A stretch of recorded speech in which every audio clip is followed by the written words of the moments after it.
I get to do that too.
So yes, an agenda update.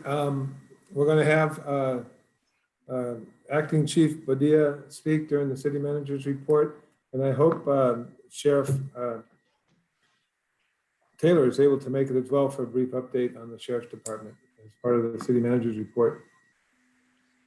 And then we have an action item that we're asking that we postpone until the next meeting regarding 5F. And that's the consideration of helping the Economic Development Corporation. So when we get there, I have a slide to help us with that.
Come on.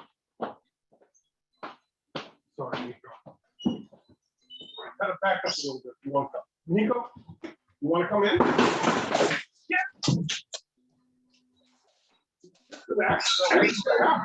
John, can you please mute yours? Can we please mute him? Thank you.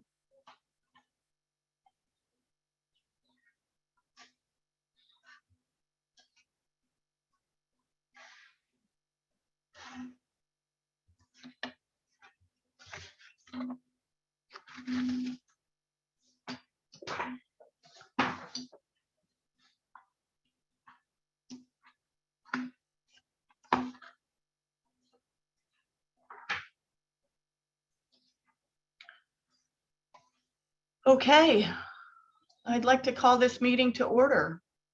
It is 6 o'clock on August 17th. This is a regular city council meeting of the city of San Juan Bautista.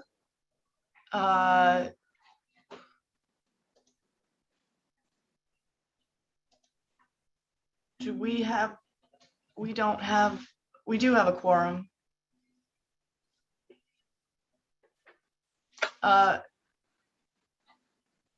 Well, I'll start us off in the Pledge of Allegiance. If you will all join me in the pledge. I pledge allegiance to the flag of the United States of America, and to and to the republic for which it stands, one nation, nation under God, indivisible, with liberty and justice for all. Thank you very much. May I have a roll call, please? Councilmember Edge, Excused. Vice Mayor Flores. Councilmember Friels. Councilmember Freeman. Here. Mayor Jordan. Present.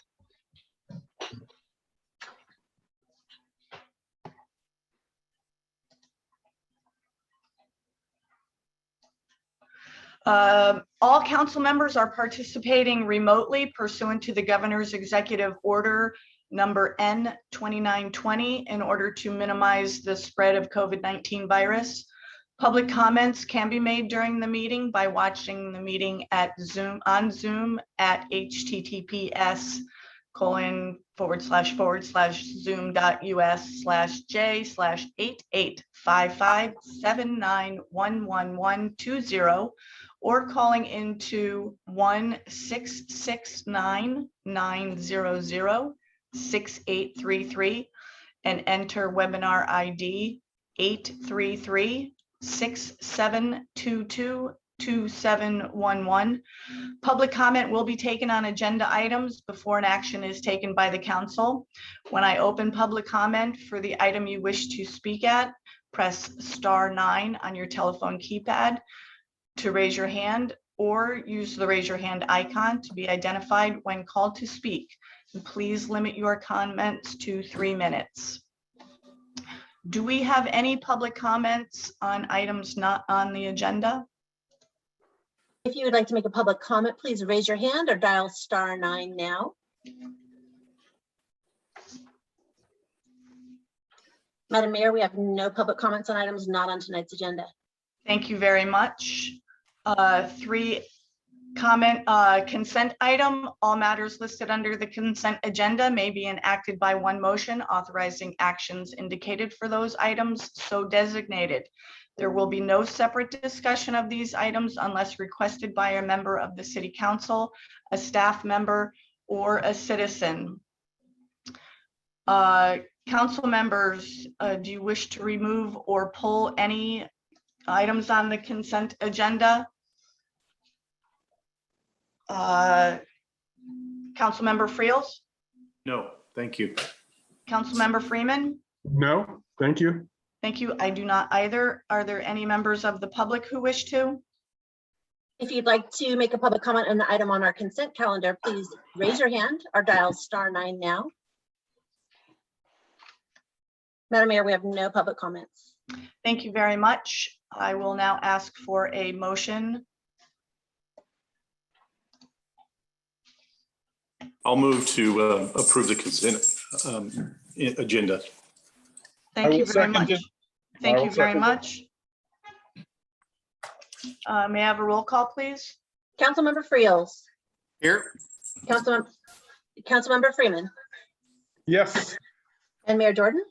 Yes. And that motion passes with a 3-0-2 vote. Thank you very much. Presentations and proclamations. Our first proclamation recognizing Agricultural Worker Health Day. Whereas an estimated 3 to 5 million migrant and seasonal farm workers are employed in the nation's multi-billion-dollar agricultural industry and whose backbreaking labor makes possible the production and harvest of many crops. Thanks goes to those who have worked at the front lines during the COVID-19 pandemic. And whereas agricultural ranks among the most dangerous occupations, subjecting workers to health and occupational risks, yet migrant and seasonal farm workers, by virtue of their work and economically disadvantaged status, confront significant barriers to accessing doctors and needed health services. And whereas the Migrant Health Program enacted in 1962 planted the seed that has enabled communities to establish migrant health centers, which today serve more than 1 million migrant seasonal farm workers and their families. And whereas migrant health centers have evolved into strong models of primary care practice, addressing the complex needs of a vulnerable population, while demonstrating the value of outreach, patient education, and linguistically and culturally competent care to promote better health and ensure healthy communities. And whereas studies have confirmed that migrant health centers deliver comprehensive, high quality, and cost-effective preventive and primary health care services, in addition to lifting the barriers of healthcare and reducing health disparities.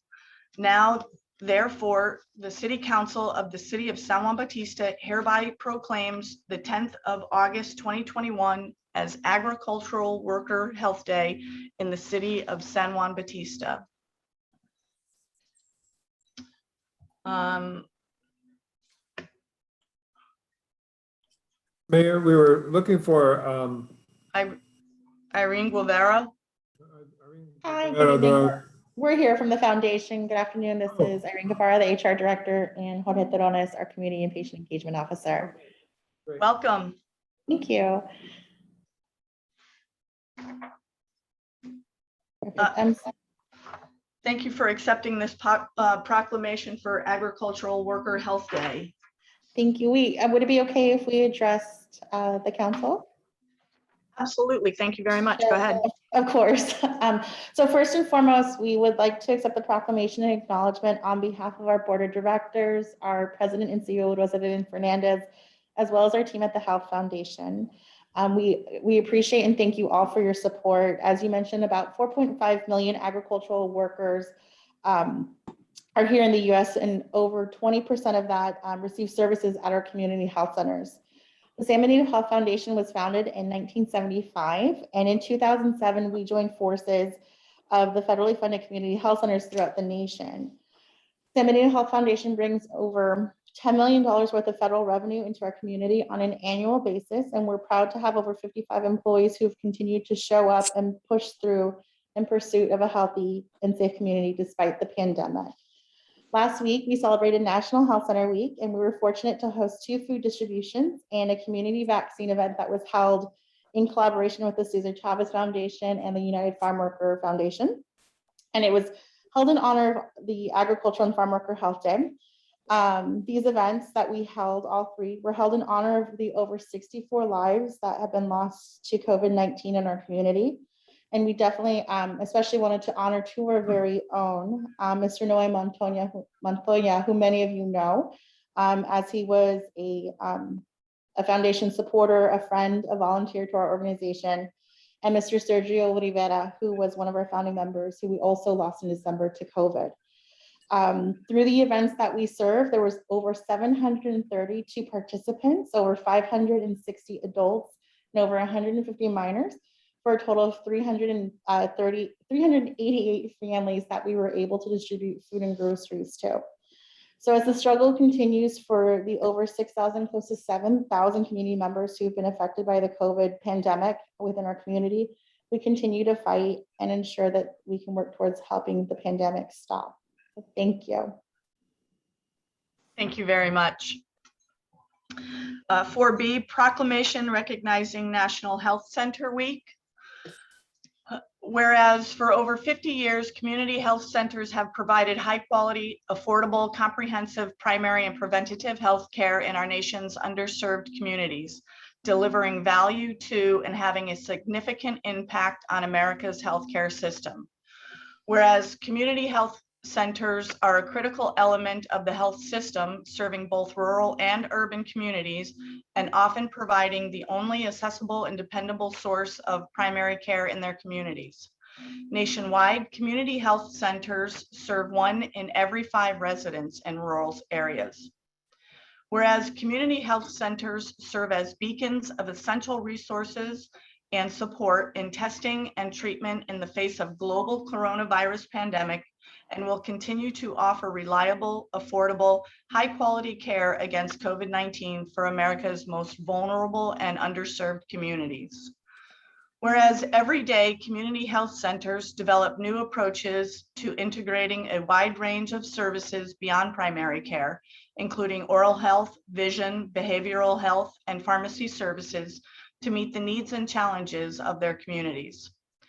Whereas community health centers nationally employ more than 236,000 people, including physicians, nurse practitioners, physician assistants, and certified nurse midwives, who work as part of a multidisciplinary clinical teams designed to treat the whole patient. Whereas the community health centers are on the front lines, Whereas the community health center model continues to prove an effective means of overcoming barriers to health care access, including geography, income, and insurance status, improving healthcare outcomes, and reducing healthcare system costs. Whereas community health centers are on the front lines of emerging healthcare crisis, providing access to care for our nation's veterans, addressing the opioid epidemic, and responding to public health threats in the wake of natural disasters. Whereas National Health Center Week offers the opportunity to celebrate America's over 1,400 health center organizations and over 12,000 service delivery sites, their dedicated staff, board members, patients, and all those responsible for the continued success and growth since the first health centers opened their doors more than 50 years ago. Now, therefore, the City Council of the City of San Juan Bautista hereby proclaims August 8th through the 14th as National Health Center Week, and encourage all Americans to take part in visiting their health centers and celebrating the important partnership between America's community health centers and the communities they serve. We thank you guys again. Thank you. Thank you for all you do. 4C, presentation of annual member agencies report by Lena Williams of the Central Coast Community Energy. Hi, Lena, welcome. Hi, thank you. Good evening, council members and Mayor. I appreciate having an opportunity to provide you with your annual update as a member of the Joint Powers Authority, Community Choice, Central Coast Community Energy, your local community choice energy provider. And so I have for you a brief presentation. I know you have a heavy agenda this evening, so I will try to be quick. Central Coast Community Energy, formerly known as Monterey Bay Community Power, is a central CCA, which means we're a community choice aggregator. And you may have community members that aren't aware necessarily of how that works, but essentially we're going out and sourcing the clean and renewable energy that is actually being delivered to community members by PG&E. So they may not have noticed a change necessarily in their bill, because they are still receiving their billing services and direct information requests or rate change requests via PG&E. but we are providing the energy to the community and to the Central Coast. As an organization, since the last time we received an update, you may see a few more emblems here. We are actually up to 33 communities along the Central Coast, with several actually enrolling this year. We have in October our 3 down at the most southern point in South Santa Barbara, actually enrolling this October, which is around the same time that our existing customers will be seeing information about what upcoming rates and service opportunities will be available for 2022. We are currently have a board of directors whose priorities, of course, are to help support the deployment of renewable resources. And we do have local projects that are starting to actually come online as we move forward, help support the control of and the acquisition of that energy, help provide feedback and support as far as setting the rates for the customers in the areas that we serve, and also for supporting the funding of the energy programs. We have several programs, a few that I'll share because we do have community members that are participating that have deployed in this year, but we also have an expanded array of programs for the upcoming year. We do have a board, of course, established here with a policy board and an operations board, but we also have something that most CCAs don't, which is a community advisory council that's actually made up of community members who also volunteer their time to provide feedback and help us actually kind of connect with the community and actually get the word out when we do have new programs or information, or help us when we're going out to get feedback from customers on the priorities for the energy programs in the areas where local community reinvestment has the greatest need. This is included in your packet as well, but it is the accomplishment since we started to deploy services in 2018. The ones that I want to point out since your last update are that we actually went forward and we received successfully in our A rating with S&P. We were actually the first CCA to receive an A credit rating, which actually helps us have some buying power when we're going out there to acquire energy for our community members that are currently being served. We have over $140 million in the rate stabilization fund. And the reason that I mentioned part of that is because we were able to actually use some of that to help support our ratepayers during COVID-19. In 2020, in May and June, we were actually able to, across the board, utilize some of those existing resources to have a 50% rate decrease for all of our customers, which is really helpful. And now we're utilizing that as we move forward into our new rate design to even provide more stability. We're currently on our pathway to 100% renewable. When we initially started services, we had 2 offerings, still have the 2, but one of them is not 100% renewable. And our goal is to actually get to 100% renewable by continuing to deploy now locally, local resources that are actually going to support the power and the energy projects that we've already partnered with and got and purchased power from, to ultimately reach the point where we are actually at 100% renewable for all of our customers, not just for those who elect to participate in the 100% renewable service offering. You can see here we have an outline though of what we already have power purchase agreements for. So you can see that there's over 14 projects, and when those all come online, it will actually help us to exceed our first benchmark towards that 100% renewable at 61% of renewable energy online for our customers. And we continue with our ongoing commitment to renewable energy projects. And as I mentioned, the goal to fill the gap between that 61% and 100% is to have local projects coming online. We did have an RFQ this last year, and we are going to continue to do projects like that, especially where there are opportunities for renewable paired with battery storage to increase the resiliency along the Central Coast. I mentioned what we have done with our rates so far. We did start off originally when we were still Monterey Bay Community Power with a customer rebate. We got feedback from customers that they didn't want to have to wait till the end of the year to receive a bill credit for what their energy savings was. And in 2020, we went forward with an on-bill discount. So our customers actually see their cost benefit included every single month on their energy statement. We are moving into a new rate design for 2021. And as I mentioned before, the goal is to actually provide even more stability for customers. We know that when it comes to energy costs, folks have to use the energy, but they don't have to use the energy at a higher rate.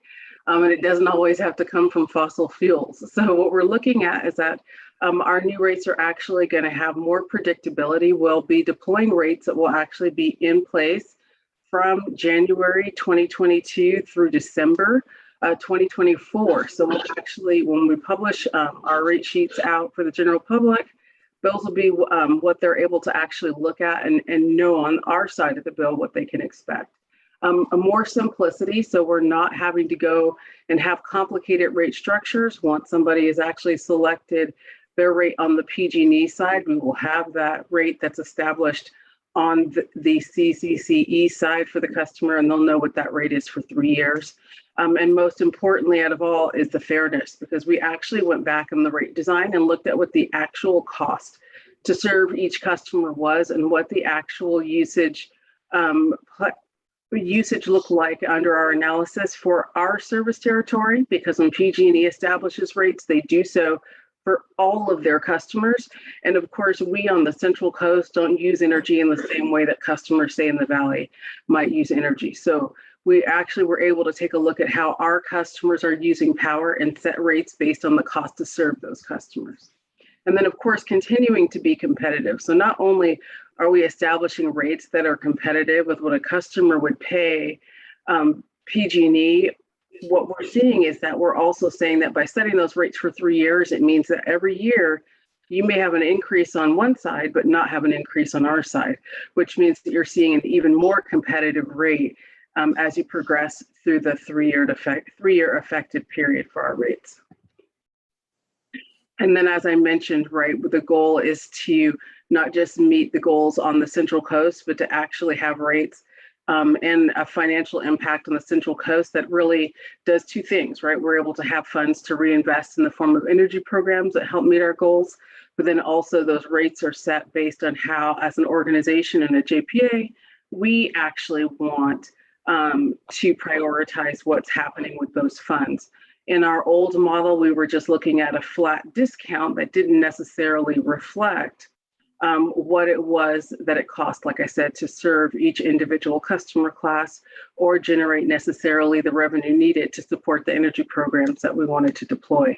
And so now going forward, we will be in a rate structure that allows us to do that effectively.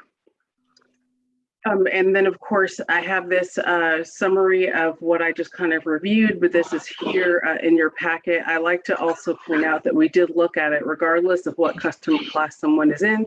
We did look to make sure that no matter what, that there wasn't any discount that would be lower than a 1% discount relative to what the investor-owned utility has. But depending on the rate class, the customer discount percentage is going to be higher than that. But nobody would be below a 1% discount. Energy programs, as I mentioned, we had a very large suite of programs deployed this year. We will be continuing to deploy programs going forward.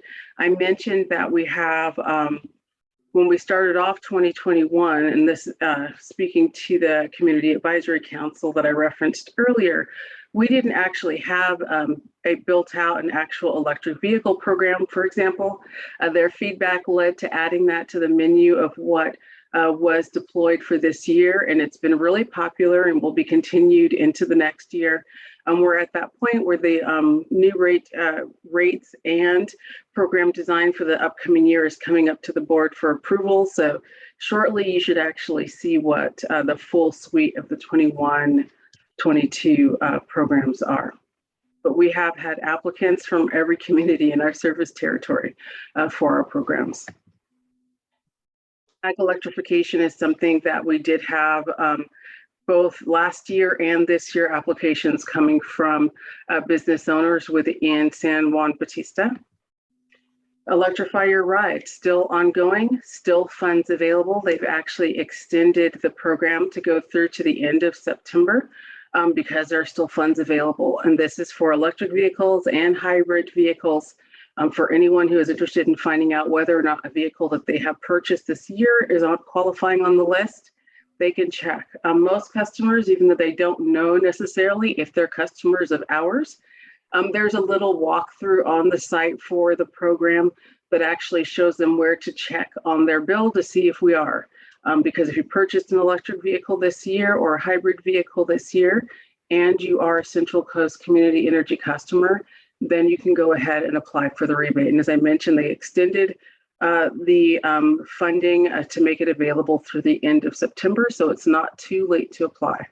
And it can be stacked with local and state and federal rebates. Additional paired with that is Charge Your Ride. So for the electric vehicle chargers for level 2, whether it's for an individual homeowner or there are also incentives available for multifamily. So if you have a multi-unit property and you're looking to put in electric vehicle charging on that property, great opportunity. There's still funding left for this year, and this is one of the programs that they will be continuing next year. Now for the most important information, which is how the city of San Juan Bautista has been doing as a community. So there's over 90% enrollment, so almost 91% of the 905 total customers enrolled. You can see here the breakdown for residential, commercial, and agricultural customers. In terms of outreach and engagement, we do have teams, whether it was virtual throughout the ongoing pandemic or available in person. We do actually have staff members who have been ramping up on the outreach and engagement and continuing to do so throughout the counties, our service territories. We actually added staffers for outreach in the southern portion of our territory, and then we also have folks that are specifically designated for the Tri-County area. And these are some of the organizations that they've worked with in the last 90 days. And then, of course, we are continuing going into 21-22 fiscal year with our goal to continue to unify the Central Coast. As I mentioned, we have 3 communities in our southern tip of Santa Barbara County. We also have one more community, Buellton, that will be joining us in January, and then we're on pause for a while in terms of enrolling new communities. Our emphasis will be on the outreach and engagement to support these energy programs. So you'll see us all over the place. Like I said, whether it's virtual or in person, we will be out sharing information regarding all of our activities, all of our ongoing programs. I know there will be several that will actually be deployed right before the end of the year. So you'll hear from us again shortly. With that being said, this actually is the end of my presentation, and I would like to, of course, make myself available for any questions that the council members may have, or members of the community, of course. Awesome. Thank you very much for that presentation. Any questions, comments, or concerns from the council? Vice Mayor Flores, please unmute yourself. No comments. Thank you for the presentation. Very clear. Thank you very much. Councilmember Friels? No questions. Thank you. Thank you very much. Councilmember Freeman, any questions? Yes, I have 2 questions for Lena. Hello, how are you doing today? Wonderful. Thank you.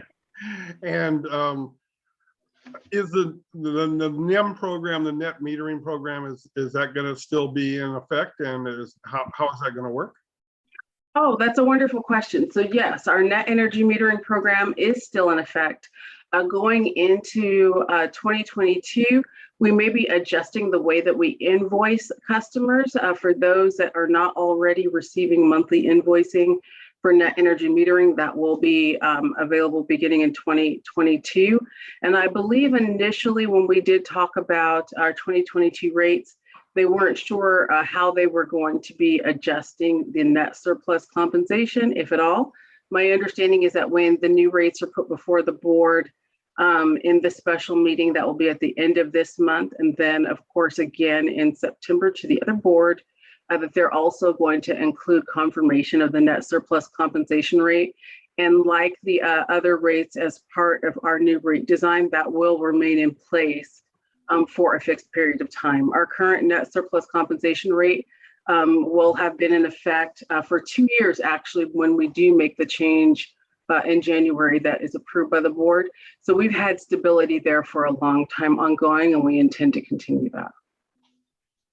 Great. And my second question is the PUC easing up on the PCIA charges for that sometimes affect your ability to run the programs, the great programs that you run? So, you know, what's interesting is that I think because of the way that we have been conservative and we make sure that we're actually maintaining a rate stabilization fund, we've actually been able to be pretty nimble anytime something strange happens with the PCIA. So when they looked at the rate design that they were putting in place and they said they wanted to keep it fixed through 2024, the PCIA was taken into account. So it's kind of like if it skews this way, right, then we may have to go back and look at how we want to pull funds to maintain what we've put in place. And if it goes the other way, then we're ahead of the game. So whether it goes high or it goes low, we've kind of built that kind of best case, worst case scenario into the analysis so that we were setting rates in a range that we could maintain either way. One last comment for everybody out there. PCIA, and correct me if I'm wrong, stands for periodic charge indifference adjustment. And that's how PG&E extracts money out of the CCAs for what they called stranded costs, like Diablo Canyon nuclear power plant, things like that. Yes. So yes, you almost had it exactly right. So it's power charge indifference. Okay. Yeah. Indifference adjustment. And it also, my understanding is that because it actually is something that there is included, whether you're a CCA customer or not, there's a portion of that on your bill.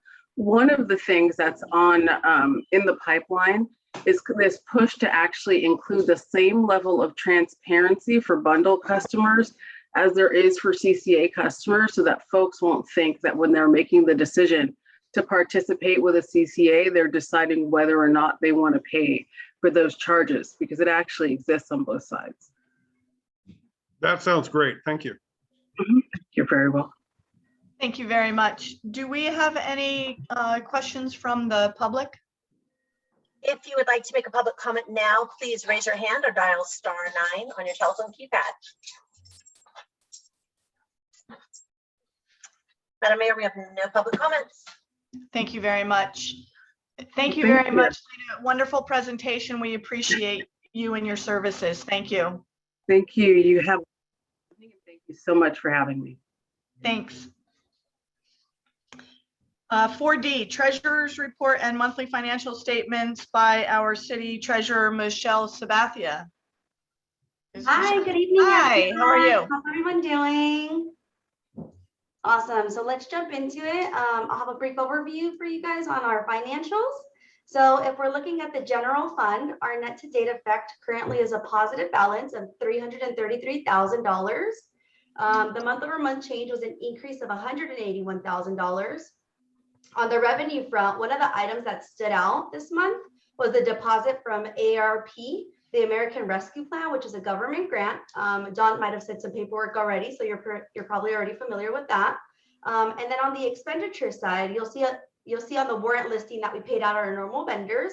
A couple high cost items that I wanted to point out, since sometimes there is questions, is our Meritage settlement agreement that we pay monthly so far, and we should be done paying by the end of September. So that's something that you'll see recurring through the end of September. Another item that has been called out previously that I wanted to mention was our CSG Consultants. So a little bit more context on what CSG Consultants is the expense for our city engineer, city inspector, and sometimes we have expenses, right, relevant to other projects. So that's a monthly cost that you'll see. And like we saw last month, sometimes we're a little behind because they bill us not consistently, which we're trying to get better at. So this month we're up to date and we're spot on right now. So no anomalies to show there. Now, if we move on to our Water Enterprise Fund, Year to date, our net effect there is currently still a positive balance of $504. The month-over-month change was an increase of $53,000. And then similar to last month, like I mentioned, we saw an increase, and this is predominantly related to higher water usage during this time of the year. And we're going to see this trend continue for a couple of more months. As for the expenditures, I would say that there were no new call outs, nothing that stood out right now. So that's it for the water. And then for the sewer enterprise fund, let me just scroll up for my notes. Year to date, our net effect is currently a positive balance of $270,000. The month over month change was an increase of $1,000. So a little bit different than our month over month change than we normally expect. The revenues had a slight increase, but remained pretty flat. As for the expenditures, I would say that there was a shift here, right? So the expenses were slightly higher compared to prior months. Now, the reason that they were higher was because we had chemical testing. And along with chemical testing, we had purchases for chemicals and the gases to support the testing. So that's kind of what you're seeing when we're looking at the increase. Normally, we would see an increase of 23,000, but because there was higher expenses this month, that's why we're seeing a smaller increase there. So that's all I have for now, unless there's questions. Awesome. Thank you very much for that presentation. Vice Mayor Flores, any questions, comments, concerns? No questions. Thank you so much. Thank you very much. Councilmember Friels, questions, comments, concerns? No questions. Thank you. Thank you very much. Councilmember Freeman, any questions, comments, concerns? Great job as always, Michelle, a thorough job. And so there's no questions. Thank you. And thank you very much. I did have a question about our timing for Meritage, and you answered that. I appreciate that. Thank you. Yeah, not a problem. Thank you. Any questions from the public? If you'd like to make a public comment, please dial *9 on your telephone keypad or raise your hand now. Madam Mayor, there are no public comments. Oh, excuse me, we do have one phone number ending in 2269. I'm going to have you join our meeting, and please unmute yourself as you enter.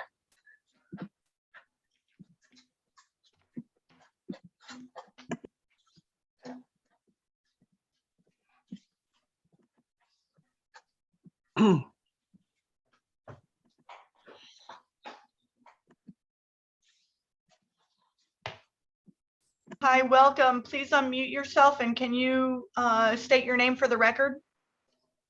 Yes, this is Jackie Morris Lopez. Good evening, everybody. San Juan Bautista resident. And I'm not seeing the Meritage entry on the expenditure list. And I don't know if this question is for the treasurer or maybe from one of the council members. What exactly are we paying Meritage for? So I'll answer the first part of that question, and then Dawn, you might be better suited to answer the other component since I don't want to butcher it. So the Meritage expense is actually $45,000. It's we're paying, I believe it's a subsidiary or a partner who is paying the money to Meritage, and it's the vendor that's HUGUENIN, Kong Client Trust. And then I'll let Dawn answer that second portion if that's okay. Sure, my pleasure. Several months ago, Meritage pointed out to us that they felt that they had double paid some impact fees several years ago. And we hired some special bond counsel to represent us. And yes, they were correctly found, but not to the amount that they found that they were asking for. So we were able to negotiate that down substantially, about $50,000, but agreed that they shouldn't be double paying on their impact fees. It was an honest mistake. So the City Council Meritage reached a settlement agreement several months ago that we would pay $45,000 a month until we made even, and September will be the last payment. So we're actually paying back an overpayment that Meritage made. And Now, what if that was makes the sense. overpayment? Yes, but what was the total overpayment? You said $45,000 a month for how many months? I don't know off the top of my head. I'm going to guess around $400,000 for 10 months. Yeah, I something think like that's that. about the amount, Dawn. And this is from a couple of years ago? Back in 2018. Okay. Was it an interest-free payback? Was it just paying back the total, or did they charge any interest? It was just principal, I believe. I'm sorry, I didn't understand you. No interest, just principal. Thank you. Sure. Thank you very much. Do we have any other questions from the public? Madam Mayor, there are no other public comments at this time. Thank you very much. City Manager's Report 4E. There you go. Hey, I have slides. Guess what? I have slides. Let me get into slideshow mode. There we go. Okay. Yes, I've got about a few slides on the city manager's report and then some slides for some future reports. So this is basically the city manager's status on things that are not otherwise on the agenda. My last city manager's report was July 13th, and we're keeping now on our website all the materials related to each council meeting in one spot. So you can go there and you can find the slide presentation from July. You can find written comments that are submitted. You can find the agenda and other materials. And that'll be the same for this August 16th meeting. We'll create a spot particularly fit and all of its ingredients. So if people are wondering about things, they can find my city manager's report on that site. So real quick, we're going further than that. Thanks to our city treasurer's suggestion, a great idea of establishing a repository for our department status reports on the web as well. So we request all the departments to submit status reports on the 7th of each month, and one of them comes in on the 10th, and we collect those and we send them to the city council and the planning commission. So those reports will now be available for reference purposes, and if you have someone asking questions, you can point people to this portal on the web. As soon as I get the URL, we'll share that with the city council and planning commission community. So that's the point. So the community is welcome to review these same reports, and then they can direct questions directly to staff, myself or Brian Fouch, our assistant city manager, director of community development. So moving to community development, our planning systems do continue to improve. We had a great DRC design or development review committee meeting today with all the different disciplines in the city. Fire today was represented by our building official, Minnie, but she was here in person. David Mack, Julie, and Brian and myself talked about various developments from those occurring on 3rd Street to the gas station to others. So this is a good way for us to stay coordinated and keep our developers and projects moving forward. It's been a very effective tool that Brian's put in place. We will be initiating, for the mayor's request, this is her idea, the building permit tech will be here Monday, August 23rd, and we'll work 4 hours a day, Monday through Thursday from 9 to 1. So rather than paying for 16 hours, 2 days a week, we're going to pay to have the building permit tech here Thursday mornings from 9 to 1, 4 days a week. That should really help our citizens and builders get their building permits and questions asked on a more regular basis. So everyone seemed to agree with the mayor's recommendation. So thank you for that. We are working on completing the draft accessory dwelling unit ordinance, and we'll be submitting that to the State Department of Housing and Community Development, HCD, for review, because some of the interpretations made in the guidance policy manual are not consistent necessarily with the law, especially in terms of discretion and our downtown historic building standards and so forth. So we're going to make some assertions in a draft ordinance and see if HCD will accept them before we bring the policy forward to the Planning Commission and City Council for approval. So that's where that process is now. We're still making sausage, if you will, and we're doing our best to get a clean and effective ordinance. It's unique, like our city is, to address especially these historic properties and developments. We also used grant money from the state to look at our inclusionary housing policies. And it turns out that the money that we're collecting is actually for in lieu fees is actually higher than we thought it would be. So we didn't find a nexus there that we were looking for. We're looking at a new strategy, use inclusionary housing to help us impact our RHNA commitment, our regional housing needs assessment commitment. So more to follow on the inclusionary housing policies. These are both of these projects, ADU and inclusionary housing, are funded by our local agency funds that HCD granted to us, about $60,000. Nearing the end of that budget, so we need to wrap those up. On the agenda tonight is proposed contract with the local government commission. They wrote our grant application to Caltrans, and Caltrans granted us a $180,000 grant for an active transportation plan. Bringing Brian on board means that we can get this plan off the desk and get it rolling. There's more to follow tonight on that. We are drafting a new job description for comprehensive community engagement staff. I think the council will really appreciate the effort that Brian's putting into that idea of coming up with not just commercial liaison nets, but residential and neighborhood watch type of community meetings. So it's a whole proposal that Brian is putting together. We'll be rolling out soon. The urban growth boundary has had to take a back seat while we took care of these deadlines and grants that we were late on. So Brian and I talked about committing to our first urban growth boundary meeting in September. We'll be rolling that out next month. Sorry for the delay, but we're working on it. We want to do it right. So short-term rentals, new policies coming in September. Brian's done a great job of putting together a health and safety program to accompany inspections on our short-term rentals, as well as collecting the transit occupancy tax. So it's a comprehensive redo of our short-term rental policies. The Parklet Subcommittee and Business Forum, they remain active. They met last week, but the Parklets are set to expire September 30th. So we're hustling to get something to the Planning Commission and Council soon, so that decisions can be made about the short-term and long-term future of Parklets.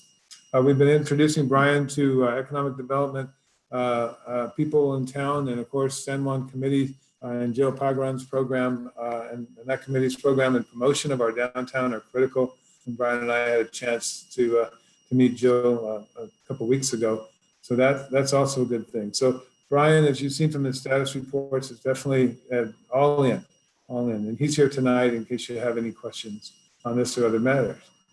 Public Safety Ad Hoc Committee met yesterday for the first time. That was really cool. I think the meeting was really successful. I'll let the mayor and others speak to that. Scott is here tonight. They appointed the mayor as chair, and the vice chair is Rachel Ponce. And she and I spoke today, and we're going to create a city email address for her so she can get out into the community as a member at large and hear what the community has to say through that city sponsored email address. So those are things that are moving forward. We're establishing a web page and portal for the details regarding the Public Safety Ad Hoc Committee. And our first task in September will be to review our existing contracts and service levels. And then we have with us tonight Chief Bedoya, and we thought it would be good for the chief to give us a quick update on things that are happening in the fire department. So I just want to pause for a minute, and I'm going to stop sharing my screen. And Charlie, if you can share with the council a brief update on what's happening in the fire department. Okay, thank you, Madam Mayor and City Council. Thank you for this opportunity. I am Charlie Bedoya. I am your acting fire chief. Just wanted to give you a quick update. You've probably seen what's going on with the news. First of all, just let you know we had a couple engines, a Type 1 and a Type 6, out at the Dixie Fire, OES, our OES engines throughout there. And as of Thursday, last Thursday or Friday, we ended up having a little COVID outbreak. Come today, we just had another employee, so we have a total of 6. With that, you know, knowing, you know, kudos to these employees, you know, the first responders, our fire medics and police, you know, they put themselves in harm's way every day by going to these calls. So we've recently seen an uptick and a spike in the severity and the amount of COVID calls that we're running. So fortunately, that gave these people a heads up when they did realize that something wasn't right with them. They made notification to us and their doctors right away. So we were able to test them and get them off the engine and get them isolated right away. So it was confined to 2 different engine companies. And we immediately decontaminated. We have great engineering controls in place. Everyone uses their PPE on running the calls, so the public and to protect the public and ourselves. And we're continuing to do that. And then at this time, I'm continuing and testing every employee that's going on duty each day. So every employee is getting tested daily by myself to ensure that that everybody's safe, the public and ourselves, as providing service out there. So right now we have, like I said, 6 positive, and then we have 2 that are isolated. The 2 that are isolated because they were exposed are doing really, really good. They should be coming back to work within a couple days. You might have seen a number for 11, but we did have a total in the last 2 weeks. We did have 3 other employees that were exposed on a strike team, but they were isolated and they never contracted the COVID, so they were already released. So it was 11 totally isolated within the last 2 weeks. When this did happen, like I said, there wasn't a drop in service, and all engines were covered, and we did pull back our two engines that were out on strike team deployments. It took a couple days, but they did get them back within 2 days because they did have to rest them. So we brought back our Type 1 engine, and we also brought back our Type 6 engine. So with that, like I said, our number 1 priority is the safety and the health and well-being of our employees right now. So we're doing everything we can do to get them back healthy and making sure they're staying healthy and their families are staying healthy right now. So that's all I have for now. Just wanted to give you an update because you'll see everything flying on the news media, and I just wanted to let you know myself, so instead of hearing from Facebook. It's not official until it's Facebook official. Yeah. Chief Bedolla, please send our best and speedy recovery to all of our first responders and all of your folks. We appreciate what you do every day, and speedy recoveries. Thank you. Thank you. I appreciate that. Vice Mayor Flores. Yes, I have a question. Were all of these firemen vaccinated? I'm not going to answer that. Okay. That's up to each individual to be able to answer that. But we do have, we do practice really good, probably the best around personal protective equipment, and we do have great engineering controls in place. So, and I'll leave it at that. All right, thank you. Thank you. Councilmember Friels, do you have anything? No, thank you, Charlie. Go take a break, man. Get some rest. Yeah, after the council meeting and after planning commission and after, yeah. No, thank you. I appreciate it. Thank you guys for your support. I really do appreciate it. Okay. Thank you. Councilmember Freeman. No real questions. Just glad that the department's back at full strength or getting close to it. The engines are manned. Staffed. Yeah. Thank you. Person. Thank you very much, Chief. Thank you. Take care. Stay well. Thank you. I appreciate it. Okay. All right. We also have Sheriff Taylor here. And we were hoping Sheriff Taylor could give us a quick update on his first 100 days on the job and some new staffing and recruitment efforts that Sheriff Taylor's undertaking. Eric, are you able to join us? Yes, thank you. Appreciate that, sir. And Madam Mayor and Council, thank you for letting me speak tonight. Things are moving right along in our office. Haven't really done anything major yet. We're moving staffing around a little bit. We're short-staffed at this point with some people that are out non-COVID related. And so we're struggling a little bit. We have some people away to training. So our staffing levels are a little bit low right now. But I am looking forward to a discussion about staffing in San Juan Bautista to see what type of staffing model we want to transition to, if we want to do something different. I know we've had a lot of conversations about this when Sheriff Thompson was here, but I'm hoping that we can figure something out here together to see how we want to address that. I'm also adding a division to our office as soon as I can get staffing situated. I'm going to be adding a community services division, something that we don't have currently which is any type of community outreach or community engagements. So we'll be adding that division to our office, which will be overseen by a sworn captain and staffed with personnel. And other than that, I've made a couple promotions since I came on. I promoted a captain who will be your new representative. His name is Tom Keelan. He's out of the state right now, but he will be your representative for San Juan Bautista. And also Sergeant Matt Presser, who is our newest patrol sergeant. He's a Hollister native. He started his career with us, went to Santa Cruz for a little bit and came back and has been doing really well. And if you have any questions about anything specific, happy to answer them. But other than that, it's been a little bit of a transition, but I think we're doing okay. Thank you very much. Welcome back from your vacation. And glad that nobody is out COVID related. Vice Mayor Flores, questions, comments, and concerns for the sheriff? No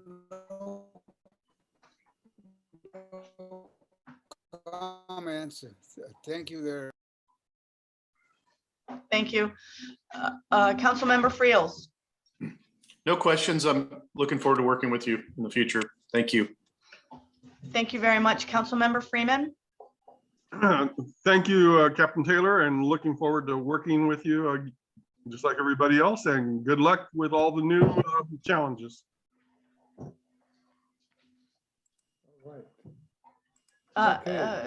Thanks, Sheriff.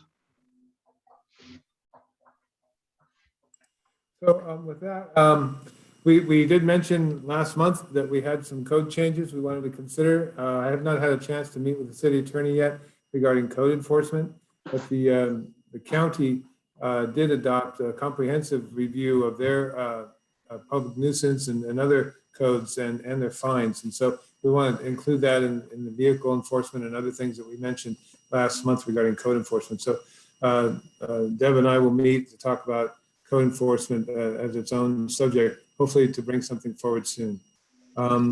With that, looking towards administration, our office assistant, job recruitment continues through August 26th. Last night I reported August 24th. I was wrong, it was the 26th. And we have 10 applications received, and we're now recruiting locally. So this was through the internet, a software called Indeed. So we've had a lot of interest in that, but now we're recruiting locally so that everyone has a chance to apply. We have a quote in hand to upgrade the city council meeting broadcasts. EJ Sabathia has been really awesome as a volunteer.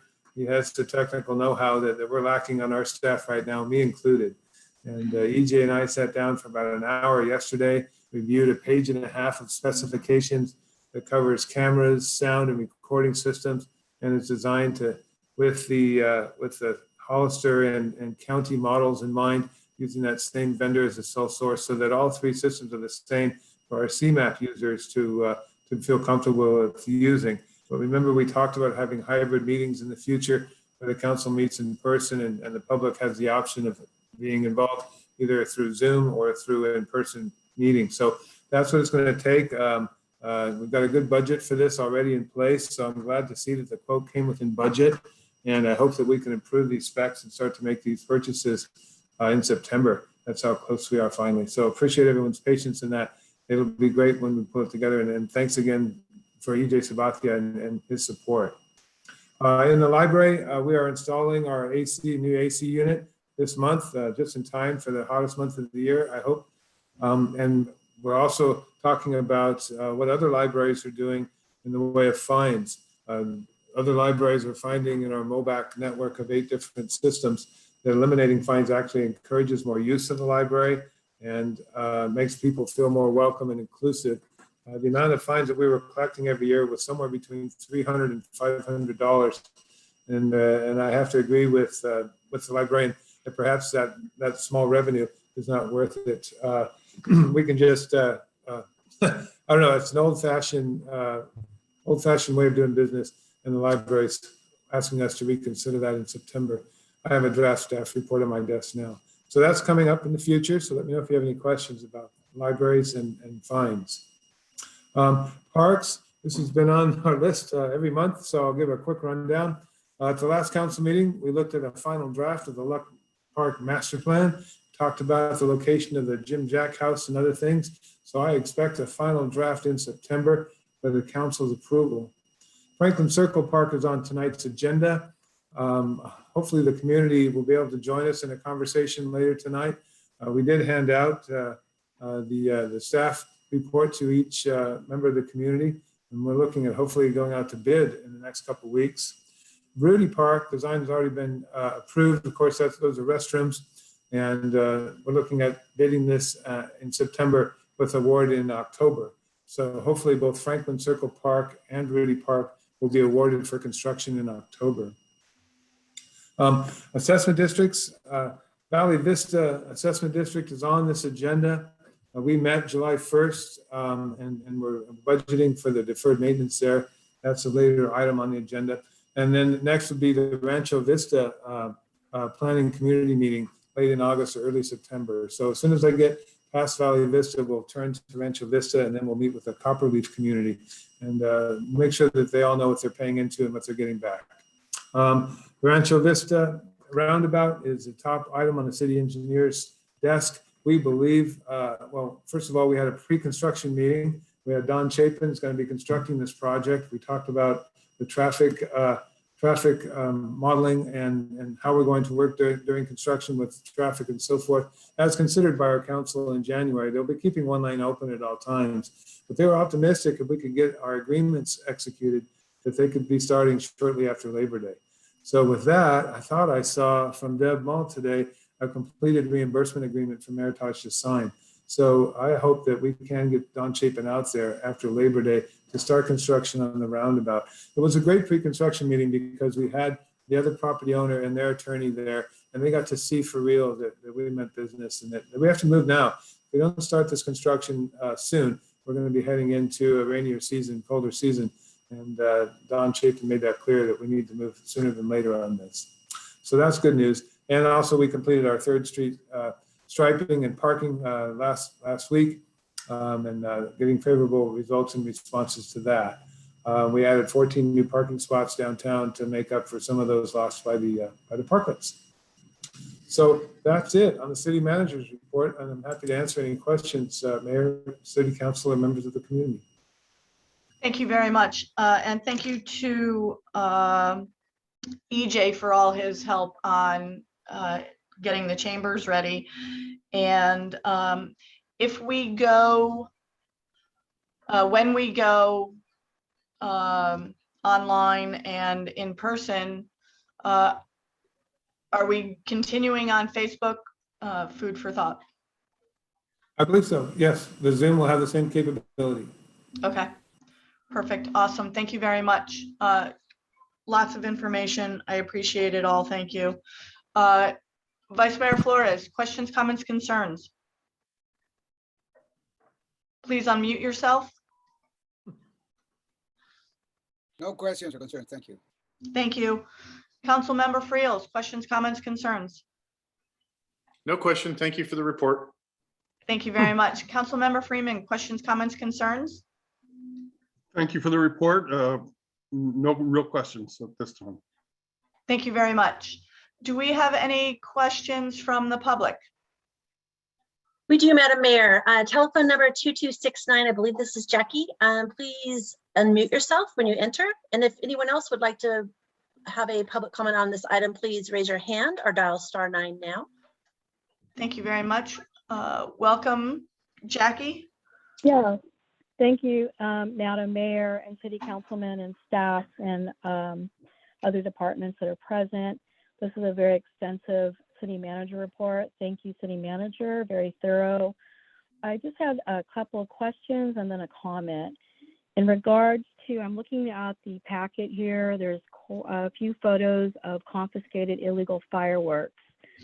So my question was, were any of these individuals cited and fined for possession of illegal fireworks? Is Yes, that a discussion 6 item? Do you want to hold off on? Okay, we have a line item under the discussion for the July 4th firework enforcement wrap up. and future enforcement Okay. policies. If you can hold that question until later, that would be great. Absolutely, Madam Mayor, I will do. And Thank you then very as much. far as my comment, yes, thank you. And Uh-huh. my comment is, yes, thank you for Mr. Sabathia's involvement. I think that's great that we have a community member that's tech savvy that can help bring us up to speed. I think that's great. So thank you for your time. My last comment is in regards to the crew of our fire engines. So sorry to hear that the staff was affected by COVID. We all know that there is a variant out there. We all know that we have to continue to do our personal best to protect each other and the public. And those of us, I am a healthcare provider, that are in fields that require taking care of people, first responders, healthcare providers, et cetera, we have to do our due diligence. My comment is, I understand that the chief could not divulge whether or not the vice mayor had a question about whether or not they were all vaccinated. I would hope so, and I understand HIPAA laws, so the fire chief cannot divulge that. But I think as a city member, city resident, is there any way, and this might be a question, kind of going into a statement / question, I apologize, that maybe our city has to take a look at whether or not our staff and our contractors, we would require them to all be vaccinated. I would hate to think that we couldn't respond to a fire or an emergency because we're down staff by a contracted service, i.e. fire department, because the engine's not fully staffed because of COVID. I think at this time, you know, there are mandates now and strong recommendations, I guess, is a better way to state it, of county staff, city staff to be vaccinated and have proof of that. So I guess it's food for thought. Thank you. Thank you very much. Do we have any other questions, comments, or concerns from the public? Madam Mayor, there are no other public comments at this time. Thank you very much. Reports from city council representatives to regional operations, organizations and committees.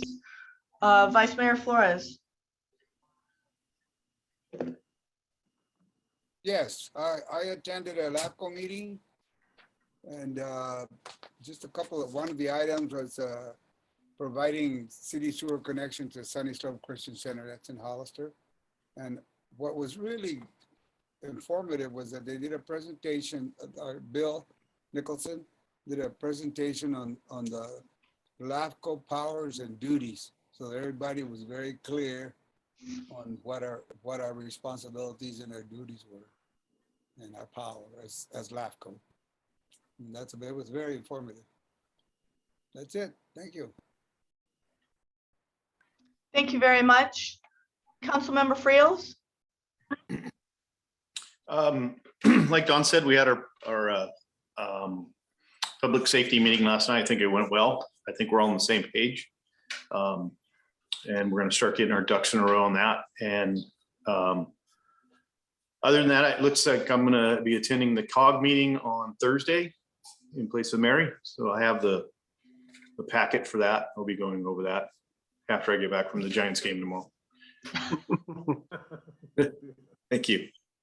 Thank you very much. Councilmember Freeman.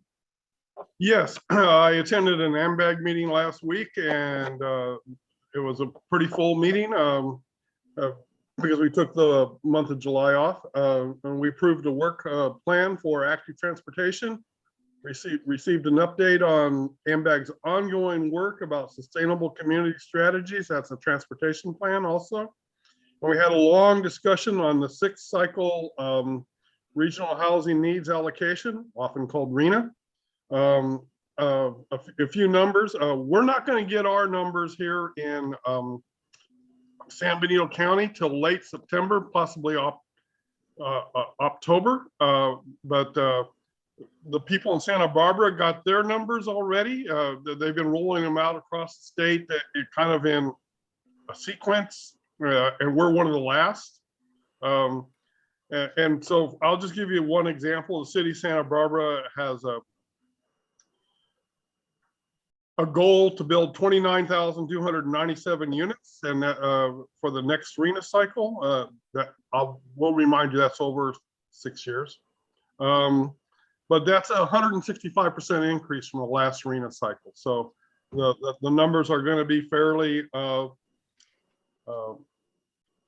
guess, challenging would be the correct word. So that's it for AMDAC. Then I also attended an intergovernmental meeting. We just had 2 items of discussion. Homelessness. The meeting before, everything was all planned out. We were going to erect a big tent on a piece of property that the county owned, and it was going to be, everything was going to be, you know, not perfect, but at least it was going to move along. And that idea got nixed by many people who live in the area. And so now we're kind of back at the starting gate, spinning our wheels and trying to figure out where to put this large, huge tent about the size of a football field that can be divided up into various living quarters, if you will, for homeless people. And no decisions have been made by either the county or City Hollister. Second discussion item was the John Smith landfill. A lot of people are very worried about it. In my opinion, most of the worries there are on traffic issues. People think that there's a lot of traffic going to the John Smith landfill, and there might be. But discussion was held on the expansion, and I entered into the discussion saying that our pricing was too cheap. For example, it's called a tip fee. You'd call it a dump fee. And the John Smith landfill price for out of county waste is $28 a ton. If you tried to get rid of that same waste anywhere in Santa Clara County, it would be $65 a ton. There's a huge difference there. We're leaving money on the table, underselling ourselves, whatever word you want to use. So I'm going to try and make some recommendations that we increase that pricing. I was told it's hard because Marina is trying to undercut us.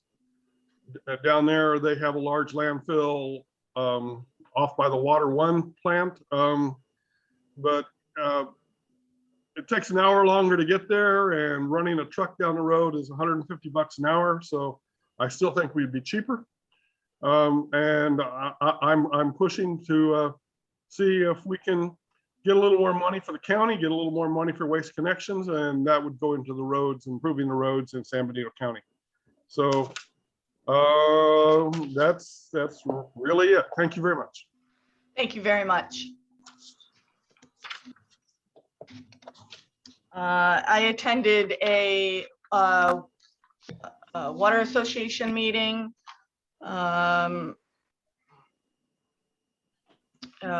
Pretty much the same. We're looking at going back into schools. Not many returns for softeners in San Juan yet, hoping those numbers will increase over time within the next 2 years or so. That's about it. There are several videos online of water conservation. We are in dire straits for this community, for San Benito County. We have our own water system right now, so we're doing pretty good. Okay, any other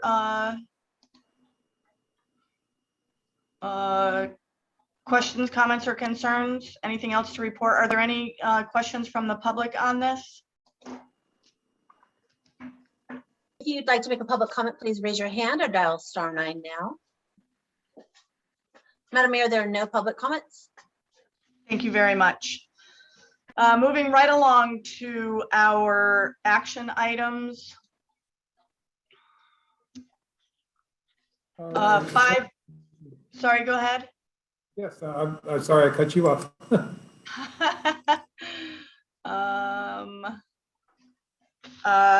5A, adopt a resolution of the City Council of the City of San Juan Bautista amending the Valley Vista Landscape and Lighting District budget to add $40,000 from its reserves to address deferred maintenance. All yours. Thank you, Mayor. Sorry about that. That's okay.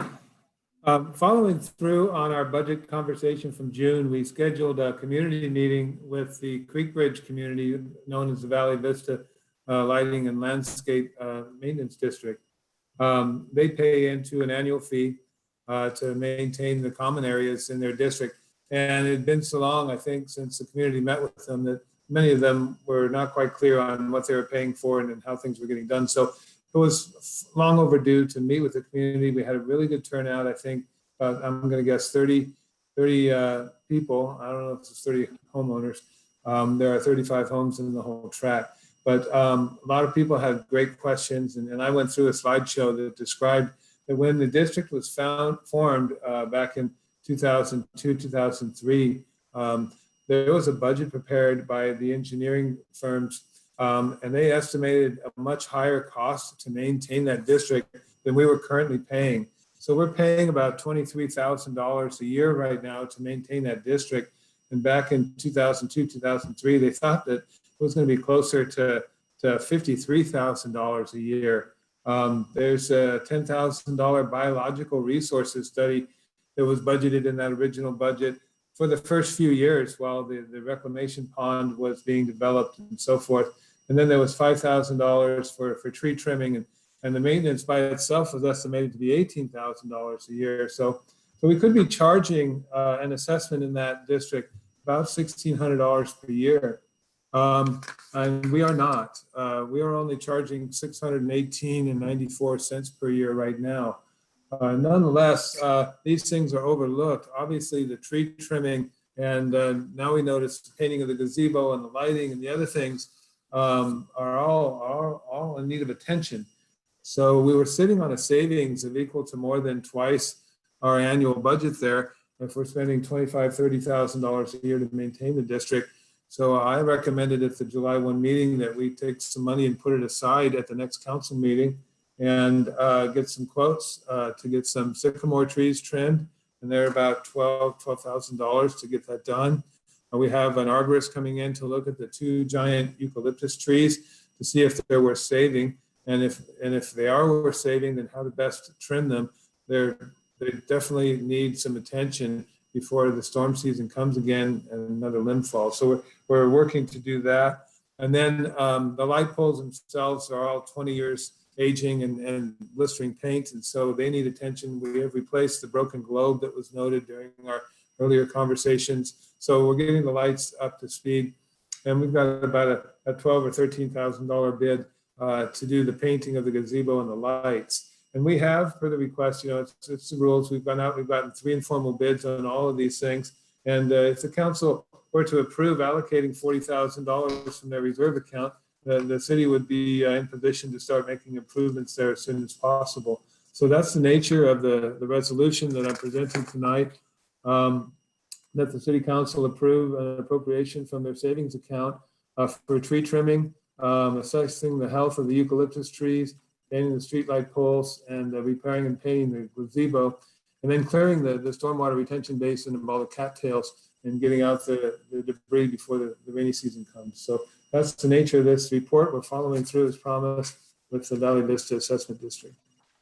That's all I have, Mayor. Thank you very much. Questions, comments, concerns from the council? Vice Mayor Flores. No comments. Thank you. Thank you very much. Councilmember Friels.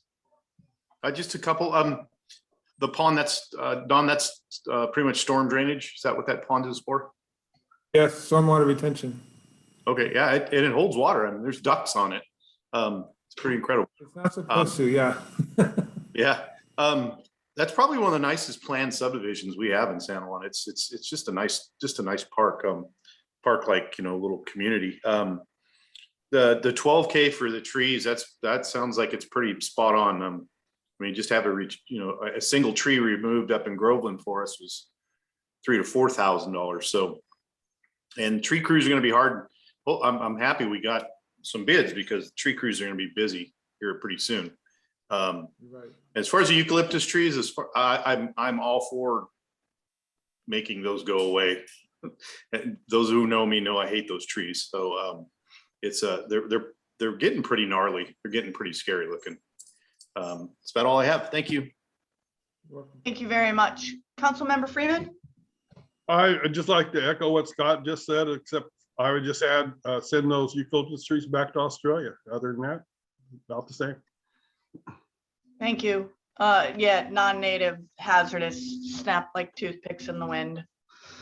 Thank you very much. Do we have any comment from the public? If you'd like to make a public comment, please dial *9 or raise your hand now. Madam Mayor, we have no public comments.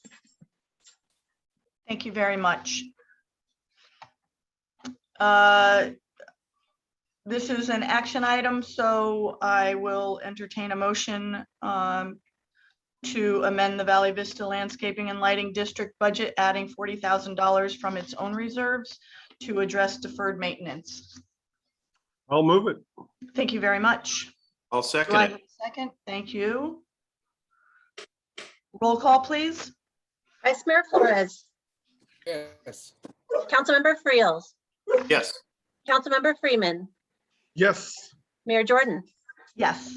And that motion passes with a 4-0-1 vote, and that's resolution 2021-41.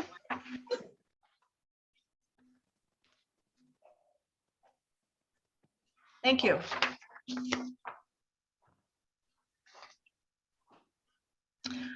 Action item 5B, adopt a resolution of the city of San Juan Bautista approving a contract with local government commission to develop an active transportation and community connectivity plan. City manager? Thank you, Mayor, members of the city council. Brian's here, our assistant city manager, community development director, to present a proposed contract to get our ATP plan moving forward. Brian, would you like to present your item? Sure. Hopefully everyone can hear me. Good. You know, this grant, the city should be very pleased to receive this money from Caltrans. Out of 178 applications, only 77 grant applications were awarded for about $54 million that were requested. So those are competitive grants, and to be able to receive a grant like this is really an accomplishment. It's an exciting program. As you read over the contract and the scope of work, one of the more exciting aspects of this grant is the community engagement program. It involves developing a stakeholder list in the very first few months. It calls for putting together a project advisory group consisting of people identified through the stakeholder identification process. And it's a group that's supposed to comprise 12 individuals from a sort of a broad-based spectrum of community interests. And that'll be a 3 or 4 month process where that group will sit down and identify what kind of community engagement program would best suit this project. As you can see in the staff report, you know, this program calls for connectivity between the city's historic and recreational assets, and calls out for the need for complete streets and a bicycle and pedestrian system that links the Anza Trail with elements in the city's historical core. And I think that in addition to linking up with you know, the 3rd Street Master Plan and the specific plan, the SB1 grant that we've already had a couple of kickoff meetings for both of these grants, should result in a nice comprehensive package of planning programs, all of which are very complementary. And the local government council has been very helpful. They will be taking the lead on this grant. They're going to be handling the community engagement program in preparation of the plan itself through a consultant that they hire with our grant funds. And we'll be working together with them to advance the program. It'll take about a year, a little over a year to complete the program, but it should be very exciting as we go along. So with that, I'd be happy to answer any questions. Thank you very much for that. Questions, comments, concerns? Vice Mayor Flores. Yes, my question is that local government commission, who is that? Is that LAFCO? I can answer that, The Brian. local government council is a nonprofit organization. And Don maybe can help a little bit with the background with the local government commission Sure. regarding this particular grant. Sure, be happy to, Brian. The local government commission has a board that consists of public elected officials. For a long time, Jane Parker from Marina was the chair of the local government commission's board. I'm not sure who the current chair is. Oftentimes it's Sonoma County that is involved. This was the same group that put on the conference in Yosemite, the last conference we got to go to, some of us, in March. They focus on sustainable cities. They focus on transportation and trail programs, and they have for about 30 years. They're located in Sacramento, and they were key in helping us write this grant.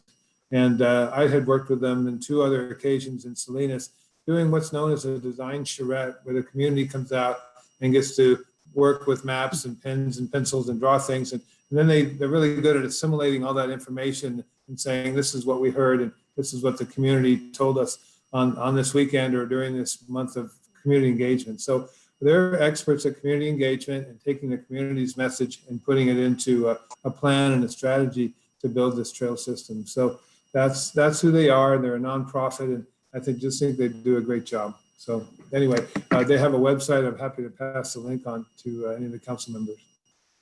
Thank you, Don. Yeah, I'm familiar with him. I was up in Yosemite. Thank you. Thank you very much. Councilmember Friels. Yeah, I guess maybe to clear a few things up. Is this, do the trails have to be connected to a historic site of some sort? No, not necessarily. I think the trail system is intended to promote a variety of health-related objectives. It doesn't have to be connected historically, but because the community is so has such a rich history and sites to connect to, it just makes sense to include that as an important element.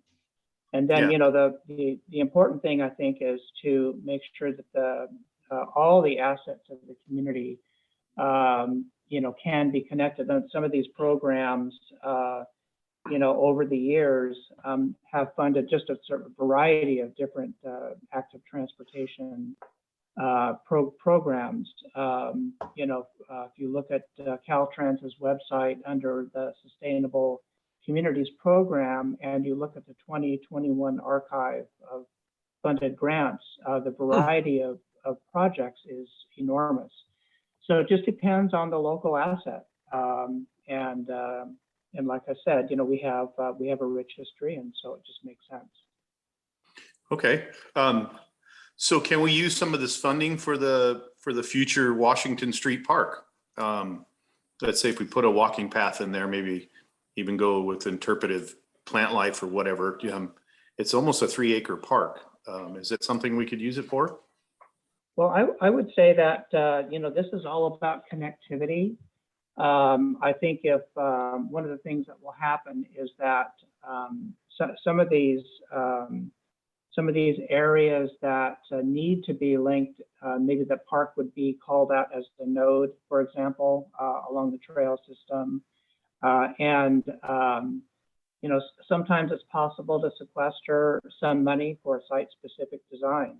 And, that a lot of times leads to a more sort of in-depth or more robust funding approach to get site-specific improvements built.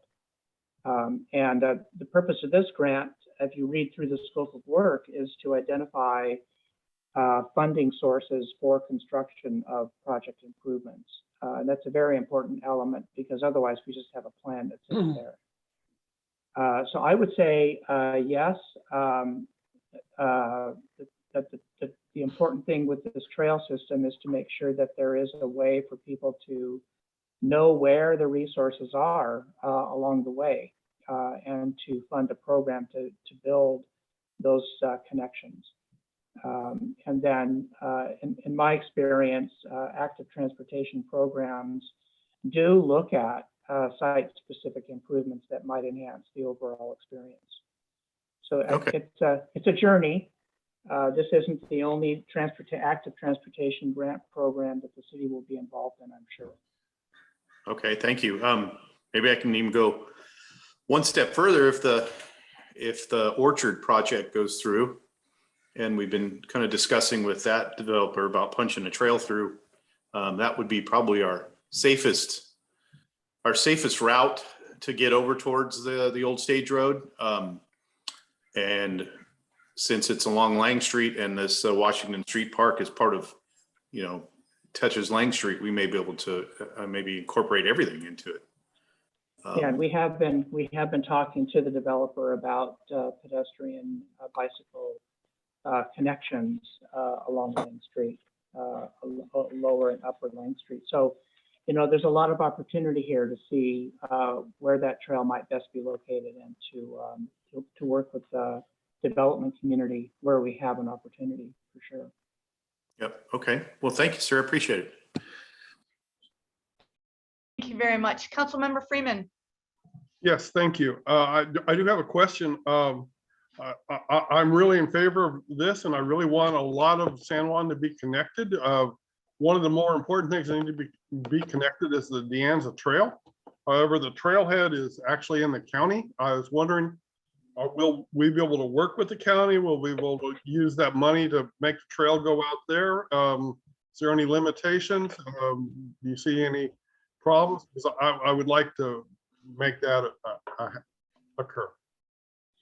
Yeah, I don't see any limitation at all. I think that the people that are involved in the project advisory group will include not only city representatives, but also people in the county that are responsible for recreational assets in our sphere and beyond. So no, I think that makes a lot of sense. And definitely that trailhead,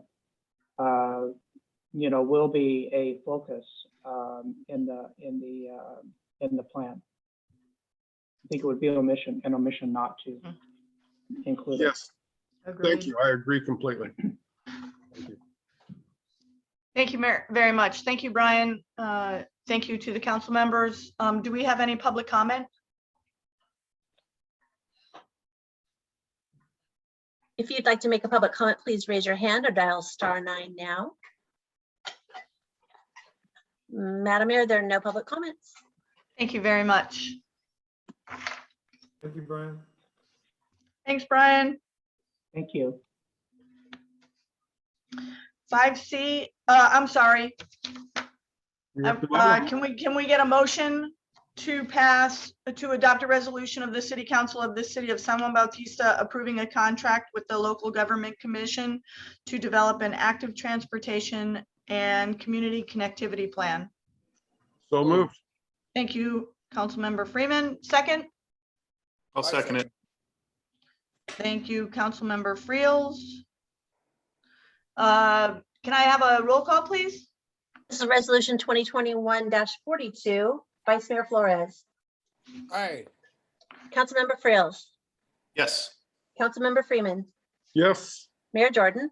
Yes. And that motion passes with a 4-0-1 vote. Thank you very much. 5C, adopt a resolution of the City Council of this City of San Juan Bautista approving a memorandum of understanding for the wastewater compliance project with the City of Hollister. Thank you, Mayor.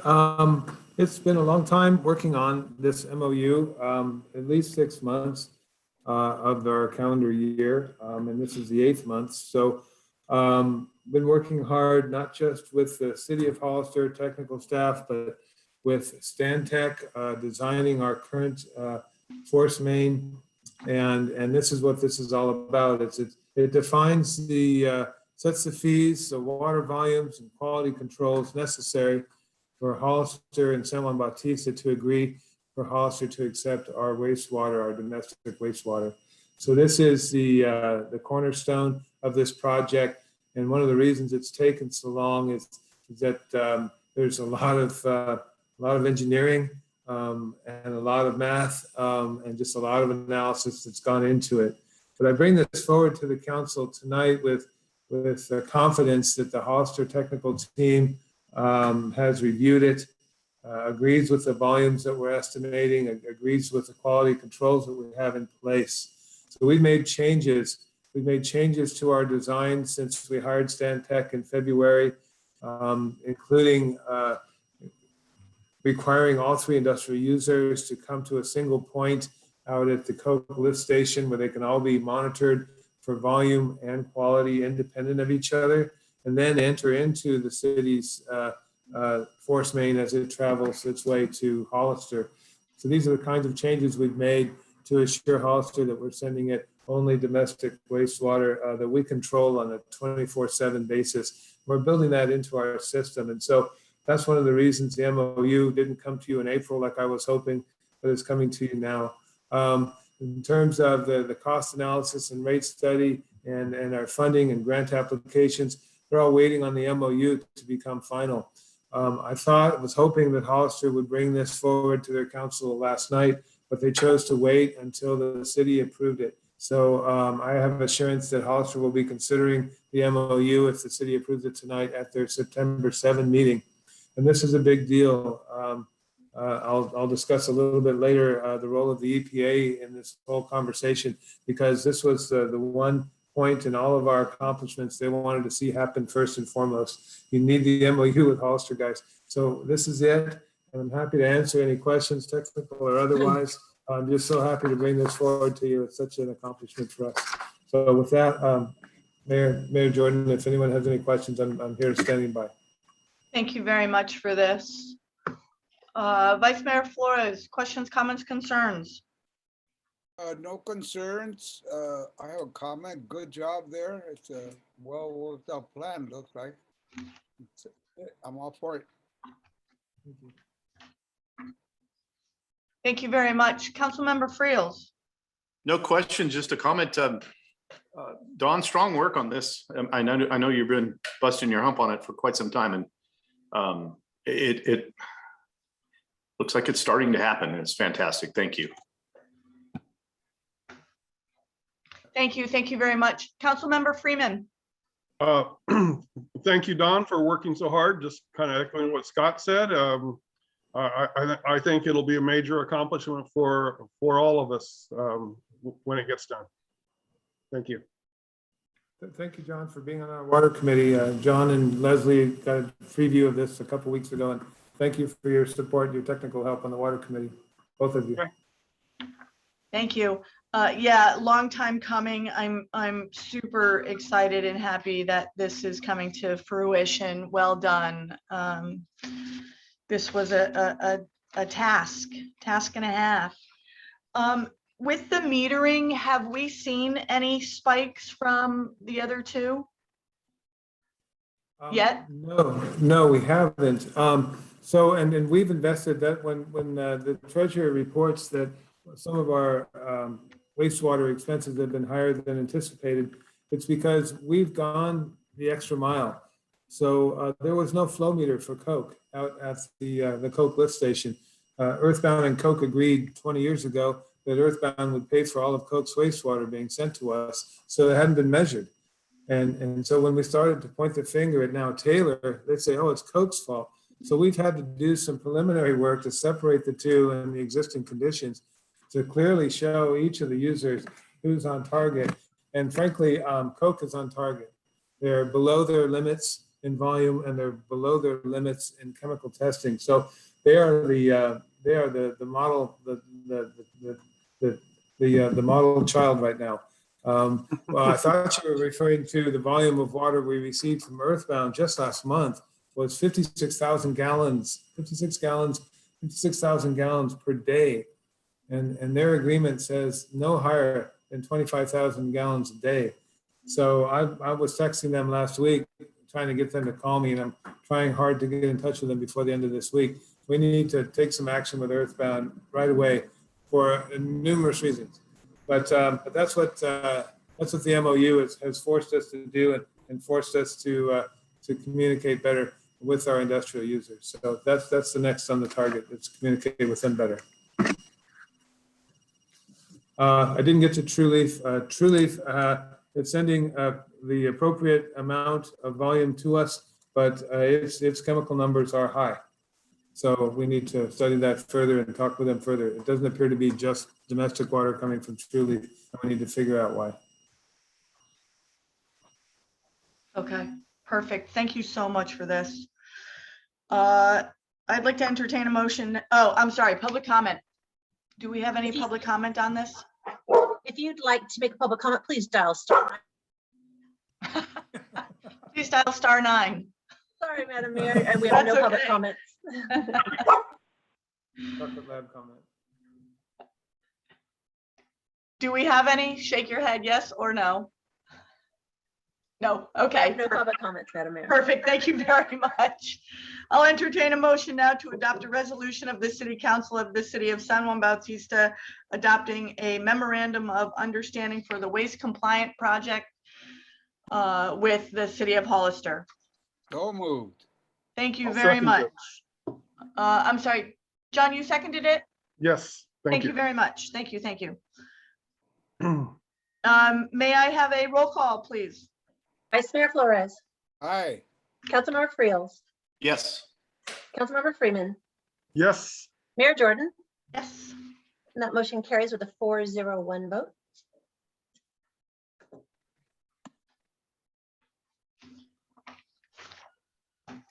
Thank you.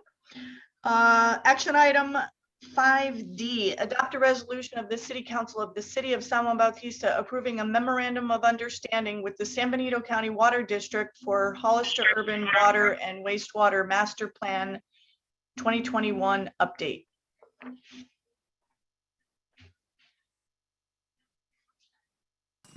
Thank you, Mayor. Our second consideration for an MOU tonight is quite a bit different, but it's also a sign of good progress. This project relates to our import of source water, our planned import of source water from West Hills Treatment Plant. When we begin importing our source water from the West Hills Treatment Plant, we become part of the regional area governed by the water district, the San Benito County Water District, and they have a plan that they refer to as the Hollister Urban Area Water and Wastewater Master Plan. And right now, Sunny Slope and Hollister and the Water District are all parties to this plan, and it needs to be updated. The current master plan was approved in 2017. And so for the reasons I identified in the staff report, they're in the process now of updating this master plan because they want to update the water demand, review and evaluate the previously identified long-term water supply options, review drinking water goals for TDS, total dissolved solids, evaluate the need, timing, and estimated cost of future expansion, just as we did with our water master plan, and review and evaluate the need, timing, and location for alternative water supply options. And so we're a player now. We're a player because we're part of this regional planning effort. So the MOU reaches out to us. I've participated in a few of these meetings already. So what this MOU does is formalize it. The Water District approved this MOU July 28th. The Hollister approved it last night. So we're the last agency to consider it. With the council's approval, we'll move forward and become a partner in the water master plan. The goal is, as described in the resolution and MOU, is to recover the costs. San Benito Water District will front the cost and then recover them through rate increases over a 30-year period. So the immediate impact would be minimal to us, and there's no out-of-pocket cash needed at the time. So that's the physical impact. And with that, Mayor, I'm happy to answer any questions. Thank you very much. Rich Brown, can you please mute your mic? I think you are coming over. Thank you. Vice Mayor Flores, questions, comments, concerns?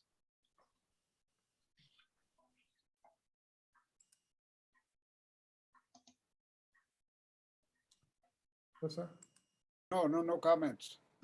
Thank you very much. Councilmember Friels. No questions. Thanks again, Don, for pushing this through. Thank you very much. Councilmember Freeman. No questions. Thank you, Don, for the hard work and being there. Yes, thank you for making us a player, bringing us to the big kid table. Public comment? If you'd like to make a public comment, please dial *9 now on your telephone keypad or raise your hand. Madam Mayor, there are no, oh, here we go. We do have a public comment. Jackie, please unmute yourself. Yes. Thank you. Welcome, Yes, Jackie. Yes, thank you once again, Madam Mayor. I'm just reading through the MOU, and there was an item that I had a question about. It pertains to the financial arrangement of the design project that upon 30% of completion of the project, if it's deemed not feasible, then we can determine whether or not it's a no-go. Is that correct, how I'm interpreting that? And when does that all begin? And who's paying for the 30% of our monies into that part of the project to see if it is feasible or not to go forward? Ms. Lopez, you're referring to the prior MOU with Hollister. I'm happy to answer that question quickly. We have a schedule to get to a 30% completion of the design in October. And both our compliance projects, our wastewater project and our source water project, are in design right now. And when they get to the 30%, the engineering teams are confident that they can come up with an accurate cost estimate for the whole project. And so the question is, can we finance that? Can we find the low interest loans offered by the USDA and others to pay for the project going forward? So on the wastewater project, the city is paying that amount. We have a contract with Stantec to help us with that design and the environmental work that's related.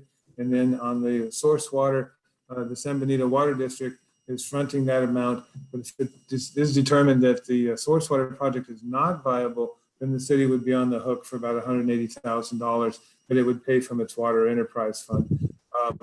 We're quite confident that both projects will be feasible at this time. But you're right, October is a critical date. And I'll be sharing a schedule for some of these later when we talk about water. Thank you, City Manager. Sure. Thank you, Jackie. That was a great question.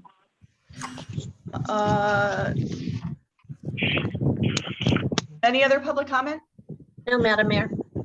Rich, can you please mute your mic? There you go. Thank you. I will entertain a motion to adopt a resolution of the City Council of the City of San Juan Bautista approving a memorandum of understanding with San Benito County Water District for Hollister Urban Water and Wastewater Master Plan 2021 update. So moved. Thank you. Do I have a second? Second. Thank you. May I have a roll call, please? This is resolution 2021-45. Vice Mayor Flores. Yes.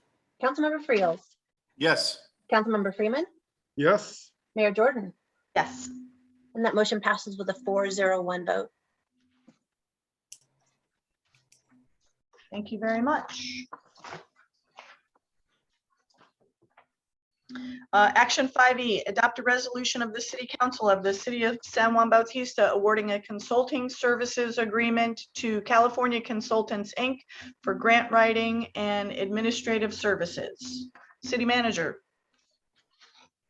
Thank you, Mayor Jordan. I apologize for the typo I just noticed. California Consulting has been around since 2004, and they were selected by the city after we sent out 15 or so RFQs requested for qualifications to various grant writers across the state.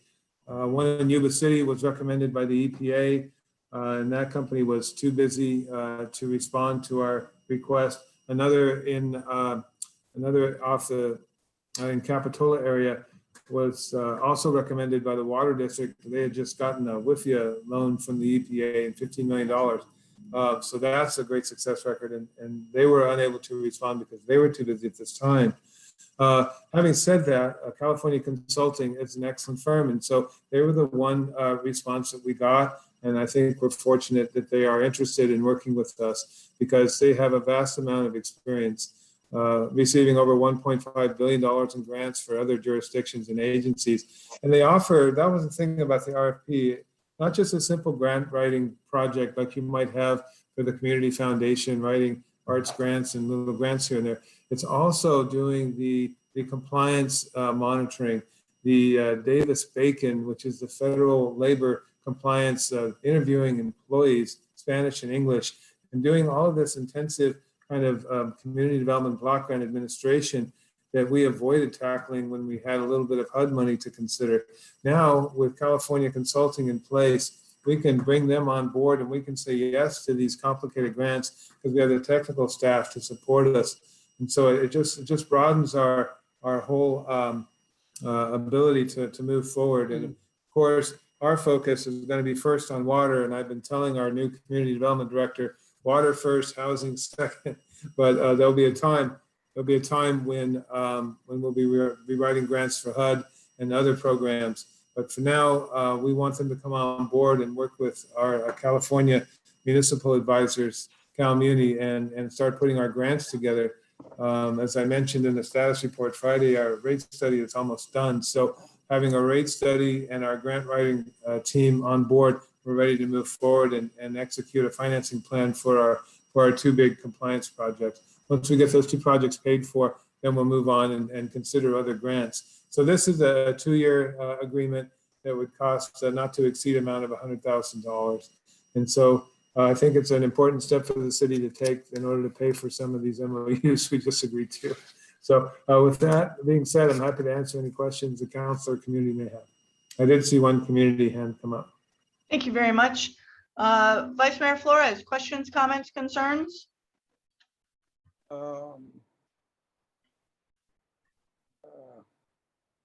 Is there any way that that we can get, well, no, I guess not, to guarantee how many grants he's gonna bring in or whatever to offset his salary? There's no way we could do that, is there?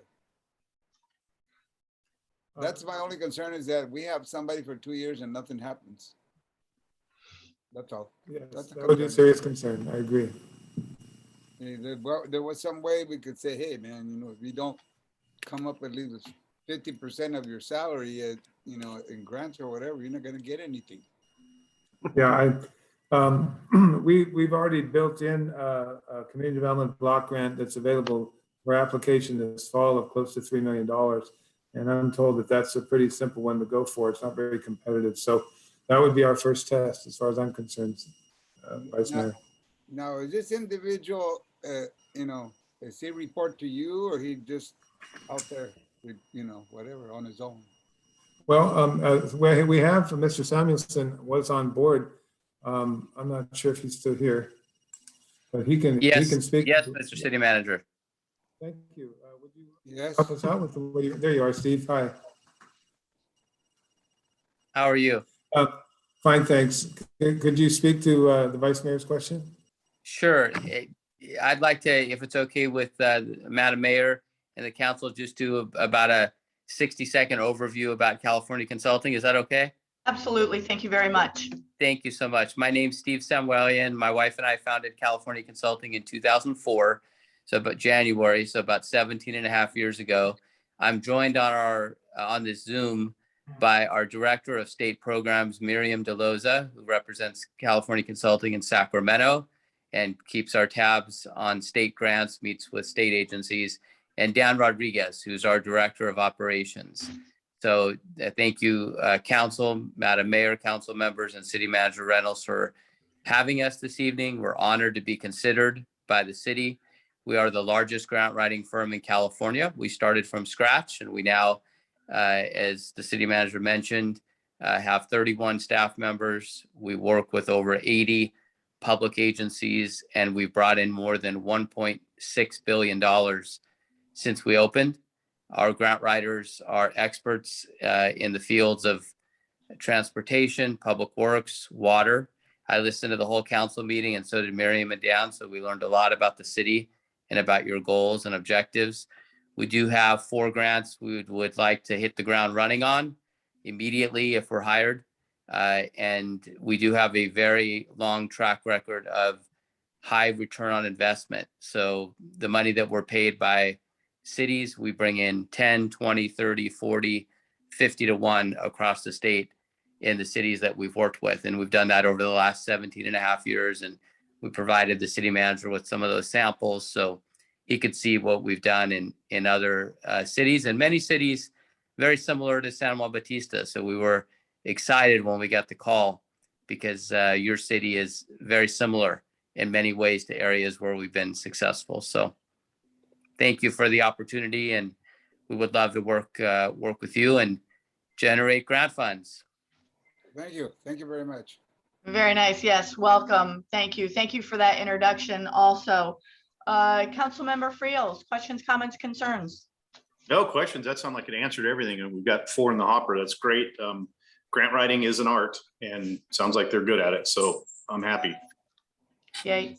Thank you very much. Councilmember Freeman, questions, comments, concerns?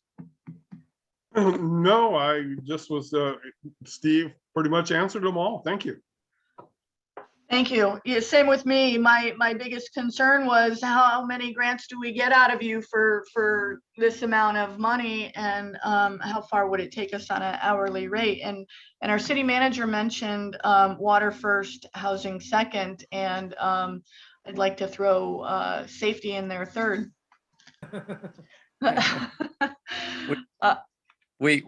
Madam Mayor, we definitely write a lot of grants for police and fire and water, public works, community development, economic development.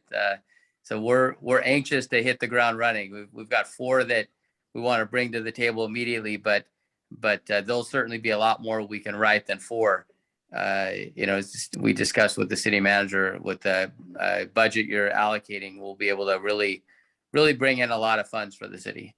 Awesome. We are expecting big things from you all. Welcome to the team in a moment, maybe. Please sit by for that vote. Do we have any public comment? If you'd like to make a public comment, please raise your hand or dial *9 now on your telephone keypad. And we have Yolanda Delgado. And Yolanda, as you enter, please unmute yourself. Thank you very much. Welcome, Yolanda Delgado. I don't see you yet. Oh, there you are. Thank you very much. You have 3 minutes. Unmute yourself, please. Why I was logged out. Question to Don. Thanks for your slides and all your work. But my question, did you post it for 7 days for a contractor and then reached out to somebody, or did you just reach out? No, we sent it. Yes, we did post it. And we sent it out to 4 or 5 firms that were recommended to us. We did both. No, my question was, did you post it first? And after the 7 days, did you reach out? Our procurement policy does not require that specific method. I thought it was a contractor. When you contract out, you have to post it for 7 days. And after 7 days, then you go out to another venue. Well, it's a professional services consulting firm. It's not like a contractor. They're different procurement methods. Well, is he not a contractor because you're contracting out? He's not internal. Is that what it not said? There's a difference between construction and professional services. And this is a professional services agreement. Okay. So no one reached out to us when you posted it, Don? The firms, we didn't get as many responses as we were hoping, but we got a really good response from California Consulting.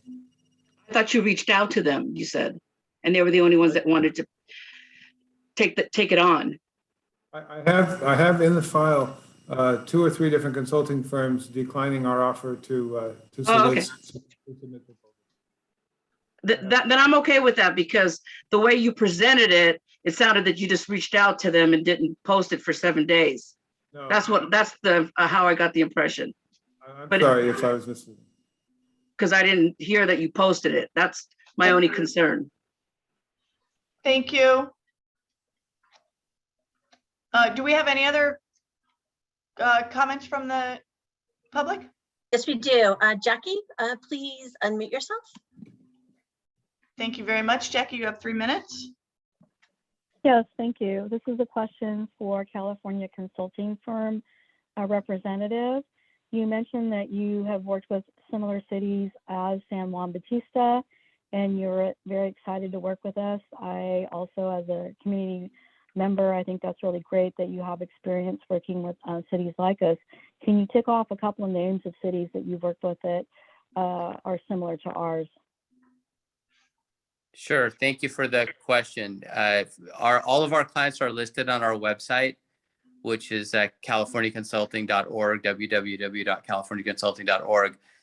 But there are many that we currently work with that are similar to San Juan Bautista, both in your demographics, your poverty level, unemployment, population, all of those metrics that we look at throughout the Central Valley and even into the Bay Area and into Southern California. The cities that we tend to work with tend to be smaller, tend to be rural, and tend to be the ones that are eligible for the competitive grants we go after. We go after the most highly competitive federal and state grants.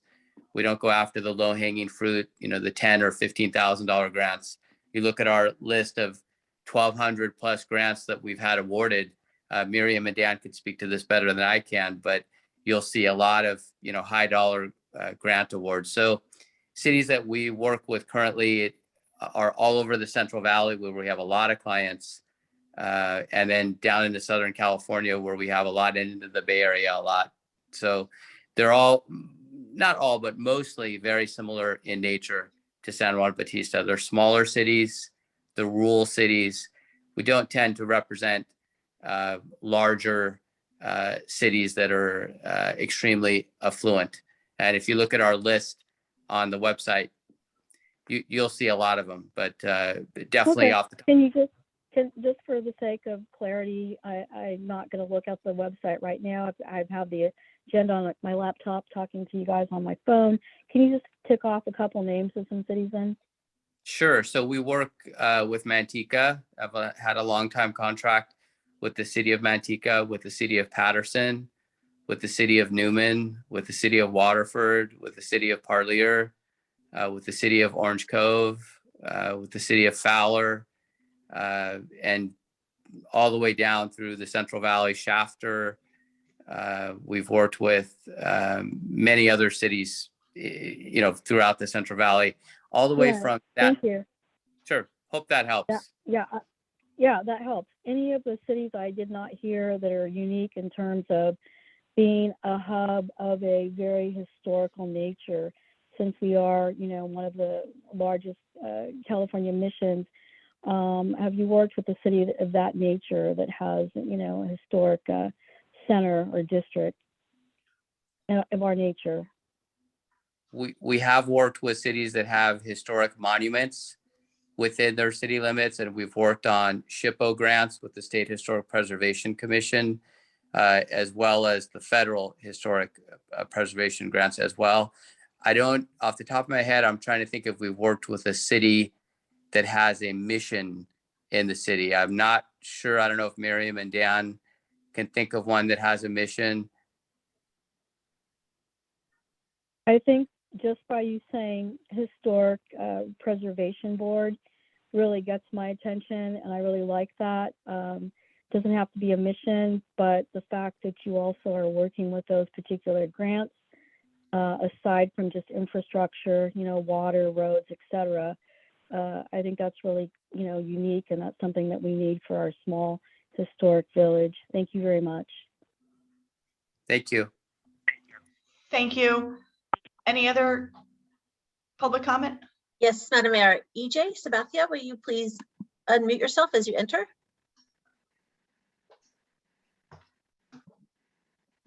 Thank you. EJ, welcome. You have 3 minutes. Hello? Can Hi, everyone go hear me? ahead. Yep, you're up. Oh, I think I had you guys muted. That's a reversal. I'll be quick and give back a little bit of the time that previous commenter went over. First, Don, good job, quoting out and getting somebody who is very, very excited to work with us. I mean, key to a good working relationship is not only our need, but them being excited to do the work with us. And then to Steve, I was able to go on your website really quickly, just as you suggested, and the list of cities you've worked with is much, much longer than you were able to recall from memory, but you threw out some great ones there. So I'm excited if this goes forward. Thank you. Thank you very much. Madam Mayor, there are no other public comments. Thank you. I will now entertain a motion to adopt a resolution of the City Council of the City of San Juan Bautista awarding a consulting services agreement to California Consultants, Inc. for grant writing and administrative services. So moved. Thank you both very much. Shauna, you call that one. Yeah, that's a tie. I don't know. Oh. Give it to Scott. I'll second it. Okay. I'm excited. Thank you, Steve, and Thank you very much. Hang on 1 second. Can I have a roll call vote, please? Yes, Madam Mayor, this is resolution 2021-45. Vice Mayor Flores, Yes. Councilmember Friels, Yes. Councilmember Freeman, Yes. Mayor Jordan, Yes. and that motion carries with a 4-0-1 vote. Yay, congratulations, guys. Okay, now Steve, you can say it. Thank you, Madam Mayor. Thank you, council members, Mr. Reynolds. And on behalf of our team at California Consulting, we're very honored to work with the city of San Juan Bautista. We want to hit the ground running, do a needs assessment, and we already have 4 grants in mind. So on behalf of Miriam DeLoza, our Director of State Programs, Dan Rodriguez, our Director of Operations that are on the Zoom, thank you very much. Well, Thank you, Steve. Thank you, Miriam. Thank you, Dan. I'll Welcome be aboard. talking to you, Steve. Thank you. Show us the money. That's it. How many? Theater. Oh, yeah, we'll add that to the list. Arts. Okay, where are we? 5F, adopt a resolution of the City Council of the City of San Juan Bautista approving a San Benito County Economic Development Corporation grant in the amount of $5,000. City Mayor, that's Manager. the one, Mayor, that's the item that we're hoping to continue until the September meeting. There was some interesting press recently about the future of the Economic Development Corporation, and we'd like the director who's on vacation this week to come in September and talk with the council directly on the status of this application and their future. Thank you very much. Can I get a motion to postpone this to push it out to September's council meeting? So moved. Thank you very much. Do I have a second? I'll second it. Thank you very much. Roll call vote, please. Vice Mayor Flores, Aye, yes. Councilmember Friels, Yes. Councilmember Freeman, Yes. Mayor Jordan, Yes, and that motion carries with a 4-0-1. to move out. Thank you very much. 5G, adopt a resolution of the City Council of the City of San Juan Bautista approving plans and specifications for construction of Franklin Circle Park at Franklin and 6th Street. City Manager. Thank you. Hoping, I'm not sure if our architectural firm is still with us. If not, I'll go ahead and share my screen right now and share our design.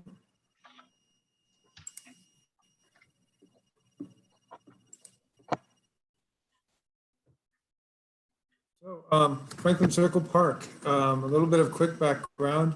The Mission Village track was developed in 1961, which was a really great year, by the way.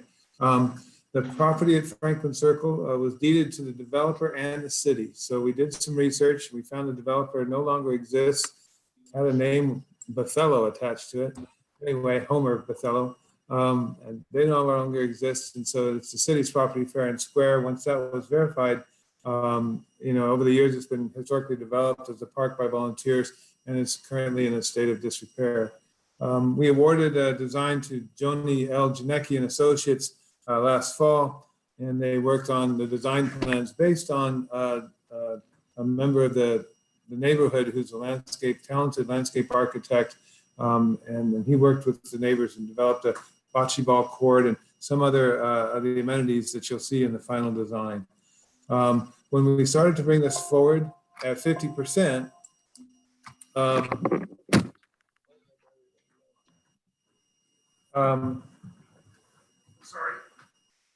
You okay?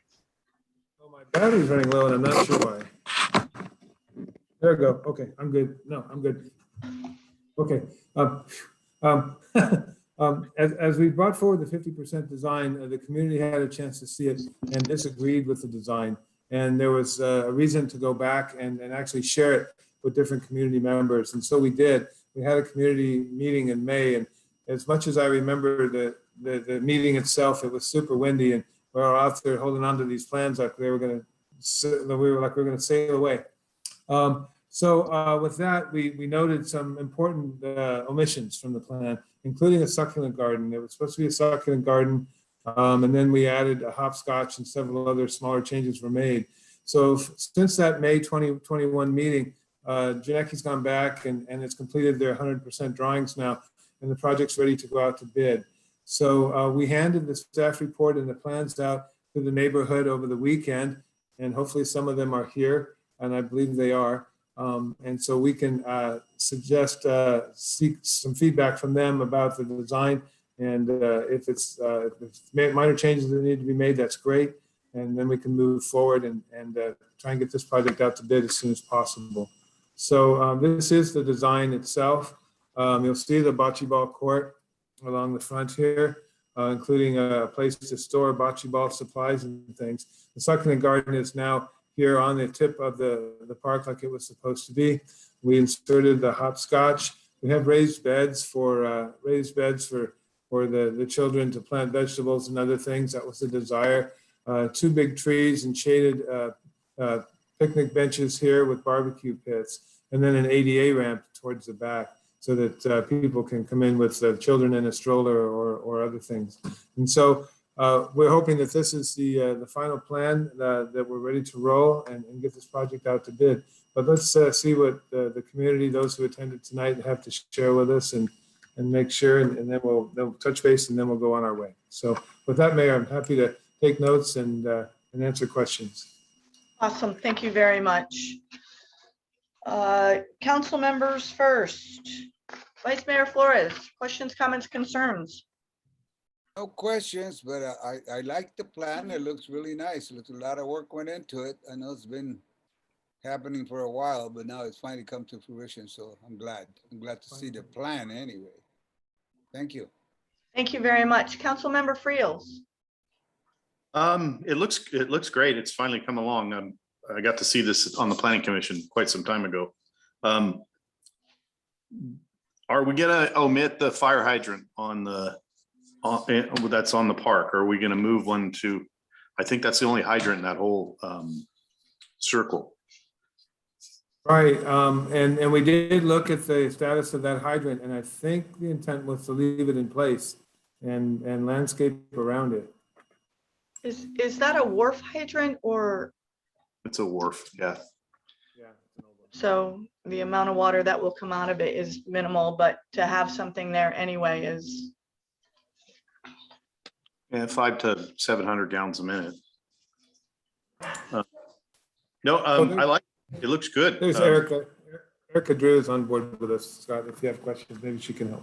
Thank you, Erica. Yeah, I just wanted to confirm that the hydrant is remaining on the plans. Okay, great. It looks good. The plans look great. Thank you very much. Ready to approve. Thank you very much. Councilmember Freeman, questions, comments, concerns? I really don't have much to add after Scott and Caesar. I like the plans. I like the idea that the picnic tables are close to trees and shade, so you're not out in the hot sun, trying to have a burger or something. And I think that's a great idea. And like Scott, I'm ready to vote on it. Thank you very much. I had been to a couple of the meetings on site, and that May meeting was definitely wicked windy. And thank you for all of the community participation. It really did turn out nice. And Erica, holy moly, your company dealing with this, with all of the changes and all of the wonderful community input. Well done on incorporating everything. Do we have any questions, comments, or concerns from the public? Yes, Madam Mayor. Yolanda Delgado, and Yolanda, as you enter, please unmute yourself. Yay, community member living on the circle. Yolanda, welcome. You have 3 minutes. Hi, I don't know why it makes me get out of that and go into this. That's why it takes me forever. We kick you out. It's what we do on purpose. Good. To everyone. Thank you. Scott did pass this. And Scott, do you remember when you were in the HRB that you wanted, you said that we should have a light post there because it's very dark. And I don't see that. And the other question or comment I should say is we should start naming these parks and the trails after the indigenous people that made the mission. And our famous Luis Valdez, you know, that is a son of San Juan, goes back for years. I've talked to Don about this. The only thing I say is the light that when you were on HRB, Scott, you had mentioned because it's very dark and it needs to be there. I don't see it on the plans. And when we name this park, and I know, Don, it's a small park, but it's a significant park. And it should be named after maybe the first police chief that just passed away. Just other names before we go to the Glenny Park or what have you. We should go to an indigenous name. Thank you. That's it. Thank you very much. Yeah, we have no other public comments, Madam Mayor. Okay, awesome. Thank you. Do we have, does somebody want to address the light post? Yeah, the planning commission saw this, not the HRB. I don't remember the light. I don't remember the light now. I mean, it's a great idea, and I don't think that piece of property's never had power. And as far as the name goes, Glenny Farney was a lifetime resident there. She'd been there since the park was built. And I know their family did donate some money towards it. That's just a little history on the Farneys. Dr. Farney, her husband, was the principal at San Juan School for his whole career. So that's just a little update on that family. Thanks. Thank you very much. Madam Mayor? Yes. We do have another public comment. I believe this is Jackie. Jackie, will you please unmute yourself? Hi, Jackie. Welcome. 3 minutes.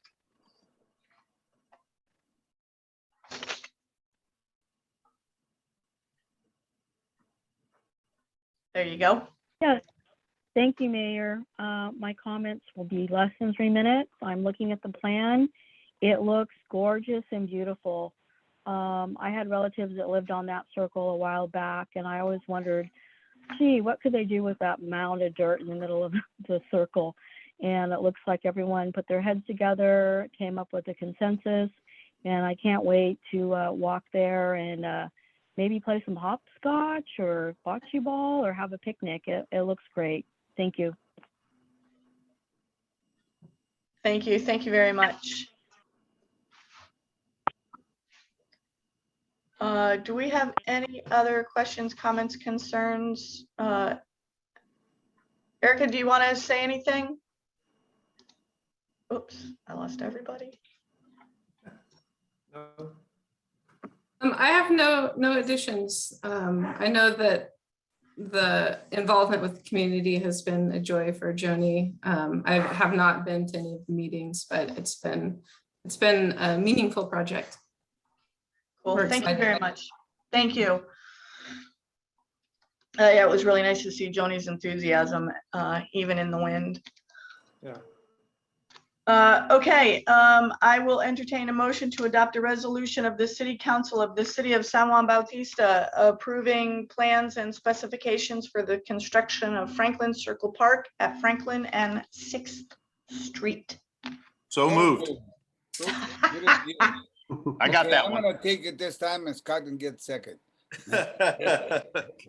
Okay, I'm just happy to see this project finished. That's one of my check boxes from being a chair in the planning commission. So yeah, I'll take the second. All right.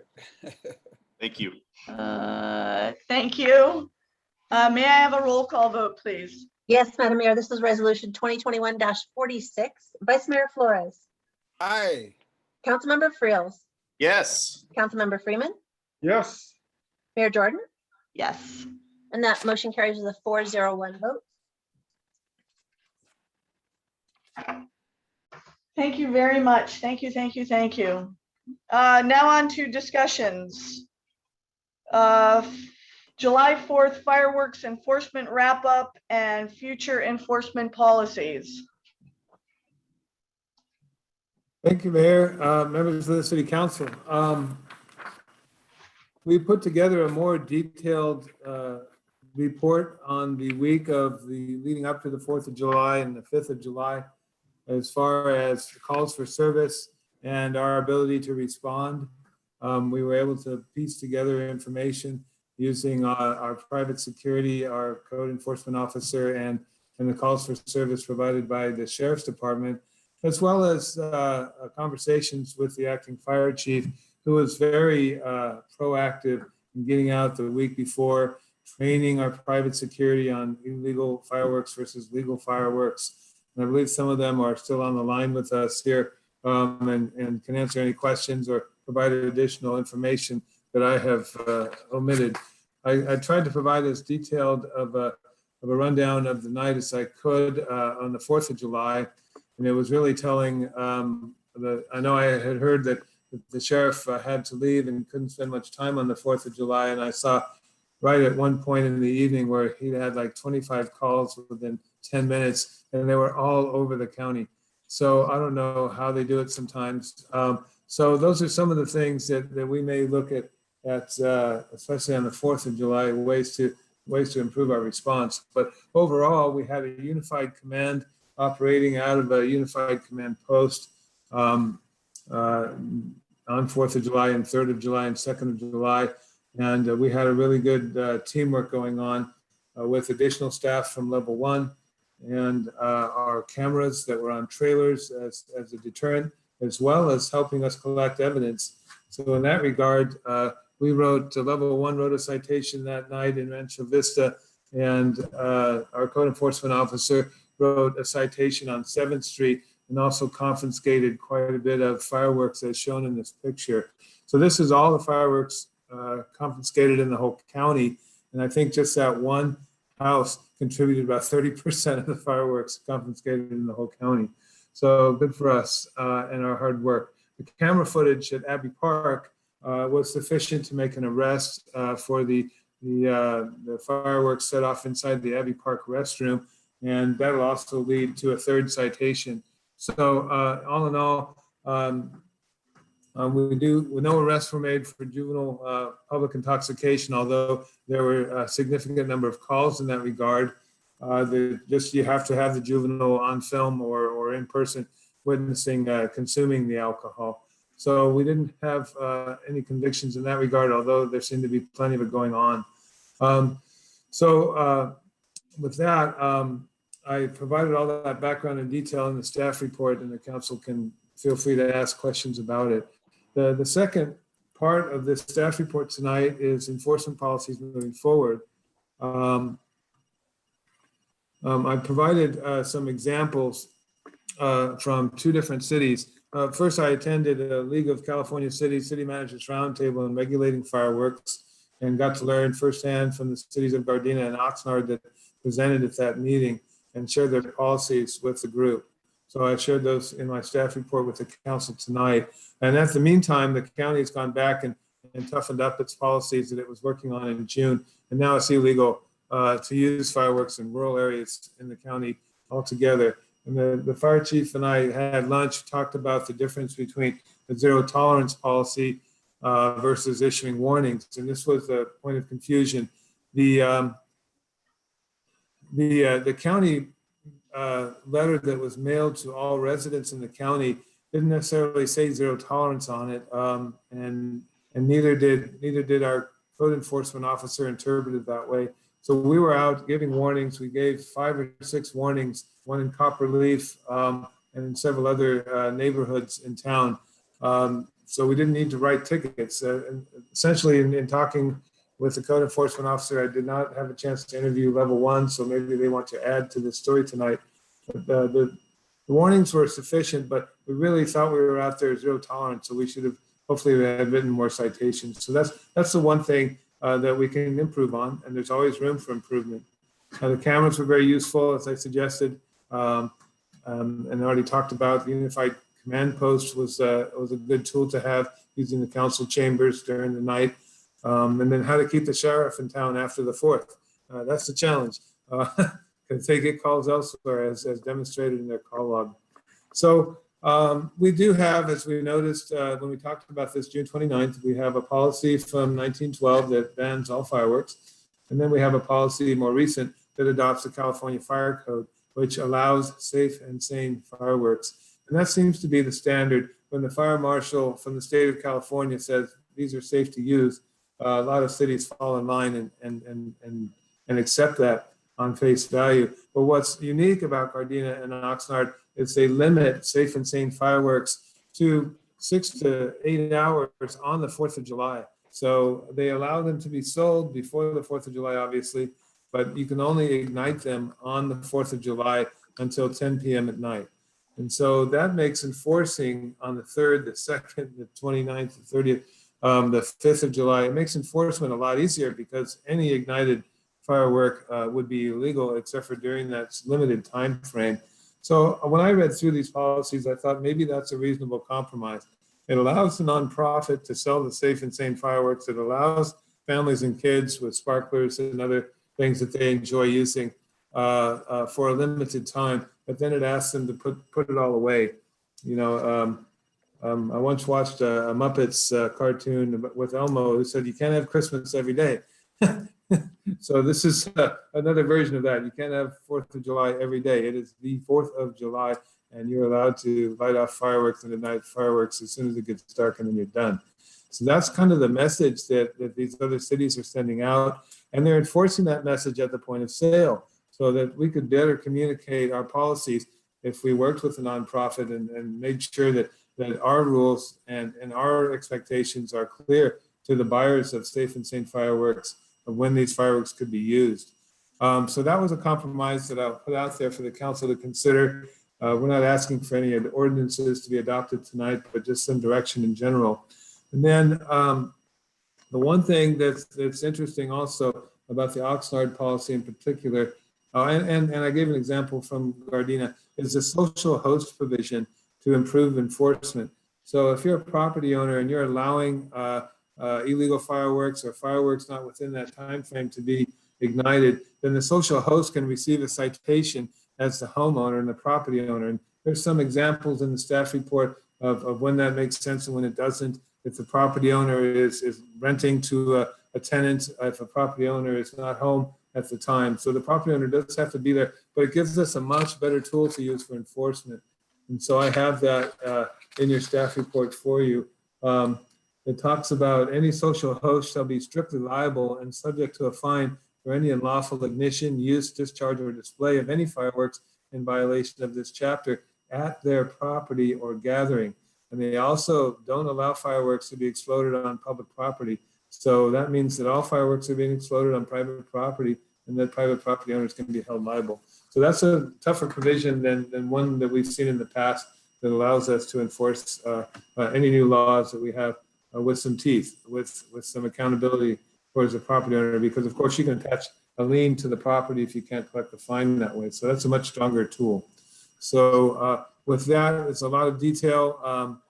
And I just wanted to leave it to the fire chief, the sheriff, if he has anything to say, or level 1. to comment on this item, and then we can dig into the ideas about a future ordinance for our city. Thank you for that. Is Sheriff Taylor still on? I don't see him. I don't see him. Chief Bedolla?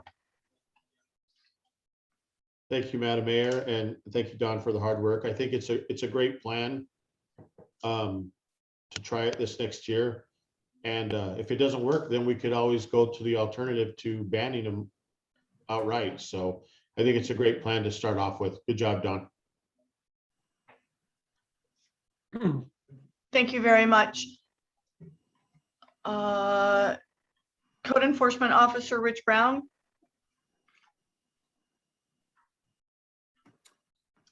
Yes. Sorry, that's for me. If you just have any, if you have any comments, go ahead. I don't. If not, no big deal. We're good. Okay, we're good. Okay, thank you. Thank you. Level 1 Private Security, JT Tomlinson. If you have anything, you may unmute yourself. If not, no big deal.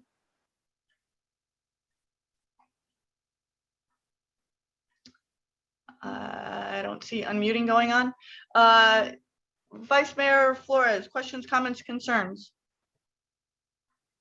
No questions or concerns, but I'm glad something's being done. If you notice that most of the confiscated fireworks are on 7th Street, where I live. So, nicely done. You know, it was very well done. We noticed a change. The neighbors, we spoke about it. We noticed that there wasn't as many fireworks as the year before, and certainly not like Hollister. Because I could see from my backyard, I could see all the lighting going on in Hollister, which is ridiculous. Anyway, thank you so much. Thank you. Councilmember Friels. I like the idea of holding property owners accountable. I hope we can make that stick. I like the idea of a 10 o'clock curfew and the nonprofit selling the fireworks. You know, when they sell it, they give you they also give you a notification that you don't get to do these fireworks after 10 o'clock. And on that, we could probably even code, show our municipal code or whatever law is, and tell them how much it's going to cost if they are blowing fireworks off at 11 o'clock at night. And yeah, it's time we need to really crack down on getting into these illegal jobs, because we're just so lucky we haven't lost half this town so far with those things. So nice work, Don. Thank you very much for all the legwork. Thank you very much. Councilmember Freeman. Yeah, so I'd like to echo what Scott just said. I like the idea of having a very limited time for the fireworks to occur, and I like the idea of basically forcing it on to private property, not allowing it out into public parks, things like that, where it can frankly get out of hand. I think it would be good to try that method for a year or two and see how it works, and we can discuss it again if it's not working. Thank you. Thank you very much. Chief, I'd like to thank you for everything you did and the training that you went through with Level 1 Private Security to help us enforce our ordinance that we did come up with, that did talk about levying fines, that did have 3 different citation schedules. I appreciate your folks working with our folks. That was pretty amazing. The cooperation between seeing everybody in the command center. I actually stopped by there to see if any of our folks needed anything, and it was really nice to see everybody in there working together.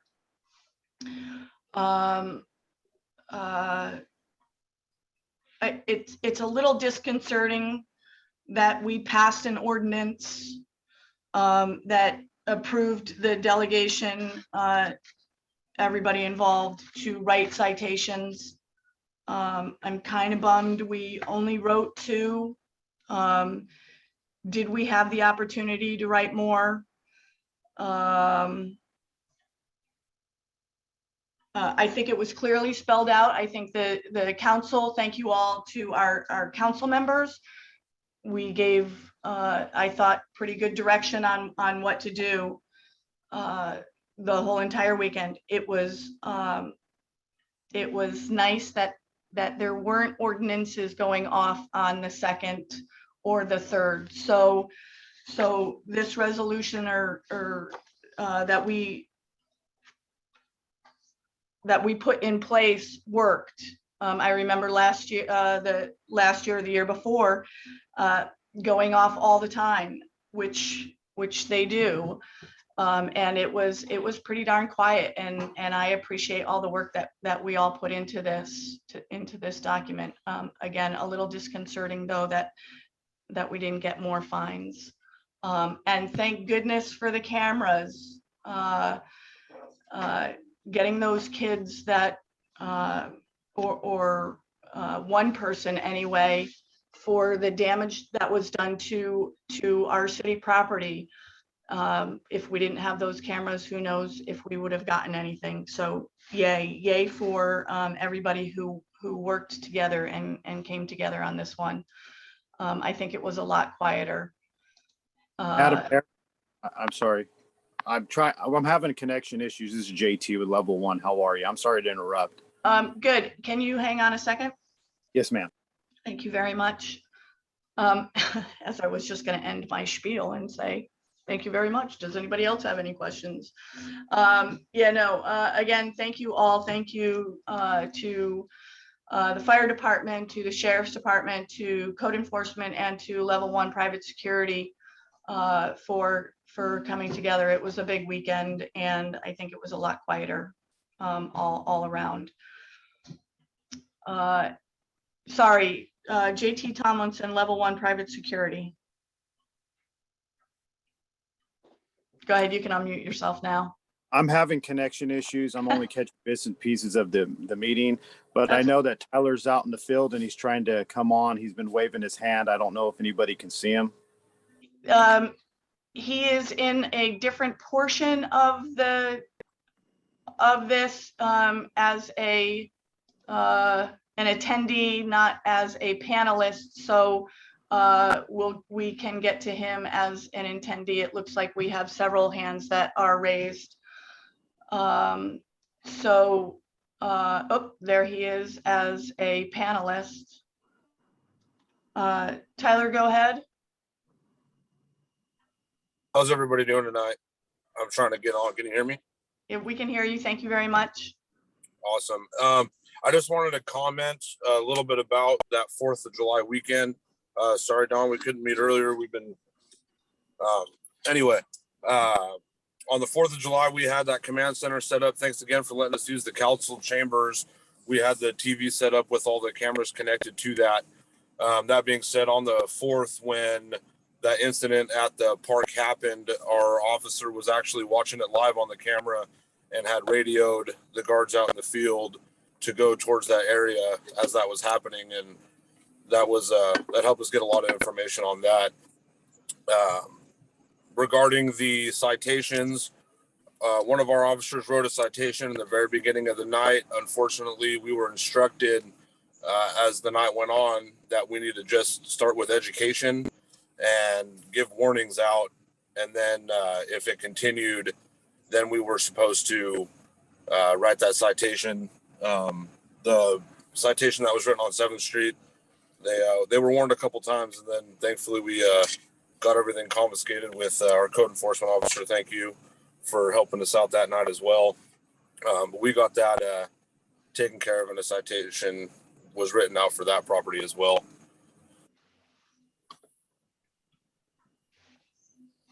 Thank you. Thank you very much for that. Do we have any other public comment? Well, thank you also. Sorry to interrupt again. Thank you, Charlie, for the training and going out with us and getting us prepared for the weekend. Appreciate it. Yes, Madam Mayor, we have 3 speakers, and if you'd like to make a public comment, please raise your hand or dial *9 now. Our first speaker is Rachel Ponce. Rachel, please unmute yourself as you enter. Thank you. Welcome, Rachel.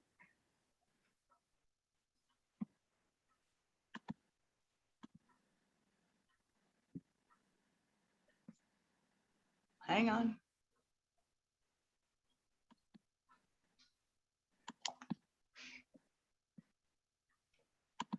We're working on getting you in.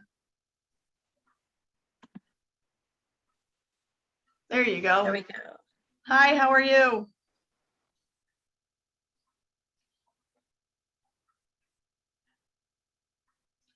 Rachel, unmute yourself, please. Okay, I did. There you go. Hi. Actually, I think that the plan is very good for the 4th of July, and I'm glad that things worked out this year. I wasn't in town, but I know that in previous years, it's been very scary. And I think that it's really good that the city is using all the facilities available to them to work together cooperatively, and it worked. I think that that's really good. I think the cameras was a really good touch. I think that deterred a lot. But I wanted to comment on something else, and I hope that you'll let me. Something that was on the previous agenda on the Franklin Park. I just wanted to say I wasn't fast enough to get in to raise my hand, but Glennie Farney was an original resident of Franklin Circle, and I know that it was always her dream to make that section a park. I think that it would be fitting. Actually, I really encourage you to name the little park Glennie Farney Park. Glennie did a lot for the youth in the community, exposed them to a lot of experiences that they wouldn't have otherwise. And she was always willing to help out with everything, and very involved in the community. And like Jackie said, her husband, Dr. Farney, and Scott also mentioned it, was the superintendent of San Juan School for years. So I think the Farney name would be really good. Thank you. Sorry for being out of order. Thank you very much. Our next speaker is Wayne Norton. Wayne, as you enter, please unmute yourself.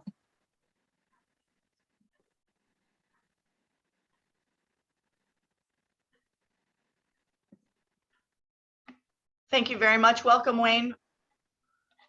Please unmute. There you go. The Hi. complicated system. It's the complicated system we have here. Yeah. Good evening. So first of all, I want to thank the council and the city for action. It's in the county, and all the hard work that Charlie and his folks have done over the years. It's become way intolerable, the amount of fireworks that we have in this entire county. I'm a Vietnam vet, and I have friends who the 4th of July is a terrible, terrible time for them with all the fireworks that are going off. But I thank you for the action, and also thank you for the compromise. The Safe and Sane fireworks booths are important for nonprofits. And I know that NSAR students, for instance, that's one of the ways that they raise money for extracurriculars, and it is important for them. I love the compromise of having it only on the 4th of July and having it a time that's limited and only Safe and Sane.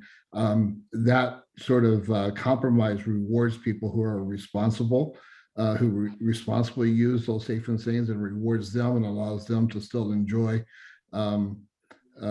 fireworks on the 4th of July, a very important holiday. So thank you for the hard work, and I certainly support what you guys are doing. Thank you. Thank you very much.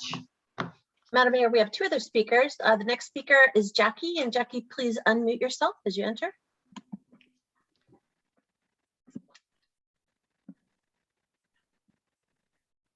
Thank you. Welcome, Yes, Jackie. thank you, Madam Mayor. I also just want to tag on to your statement, Madam Mayor. I thought it was very clear in what the county had passed about a zero tolerance for illegal fireworks. No warning, citations would be given. So I have to admit, as a local resident, and our resources are stretched. We're in a drought year. I don't need to remind everyone of that. So I too was a little disappointed that there were not any citations given, because it was pretty clear. Supervisors had spoken about it. I think everybody got the memo, everybody got the information out there. But better luck next time, next year. I do agree with the action to take place next year with limited time for fireworks to be set. Public information going out with the nonprofits that are selling the sane and safe fireworks in our town is a great idea. And a long time ago, when I was quite younger, I recall family member was chief of police back then, and they allowed, I don't know if this was just sort of on the cuff or what was happening, but I remember families being allowed to light off fireworks, safe and sane ones, at the Abbey Ballpark, because that is like a central part. There's dirt there. There's not any outbuildings really close to it, at least not back then, like 30 years ago, 40 years ago maybe. And it would be a nice venue to maybe have like a local spot that's safe and cleared to invite, families with young children or whoever that might want to light their safe and sane fireworks off, maybe as kind of a tradition, a new tradition. Anyway, thank you for all the work that everyone's put into this important action to take place in the future. Thank you. Thank you very much. And we have one other speaker, the phone number ending in 8229 and 8223. Please unmute yourself as you enter.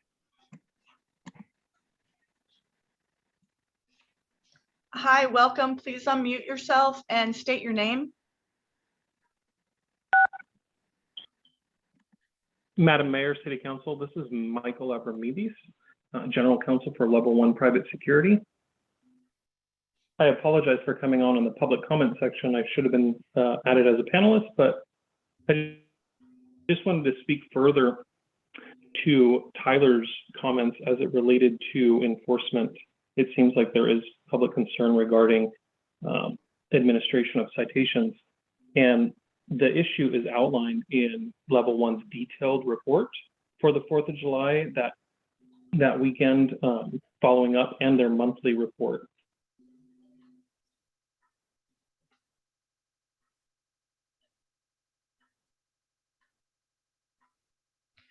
Okay, thank you very much. Hello? Yeah, nope, go ahead. Sorry. Okay. Oh, no, I was just gonna make a suggestion.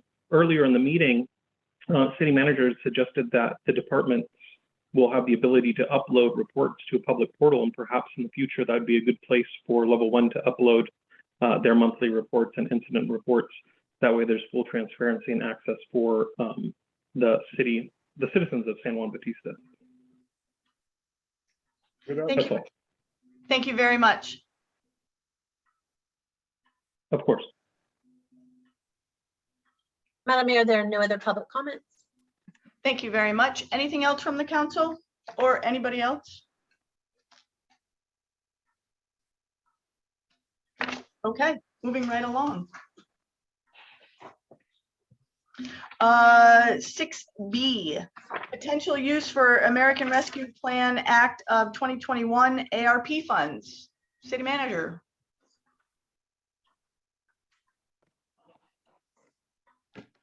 Oh, unmute yourself, please. I can't even say that now.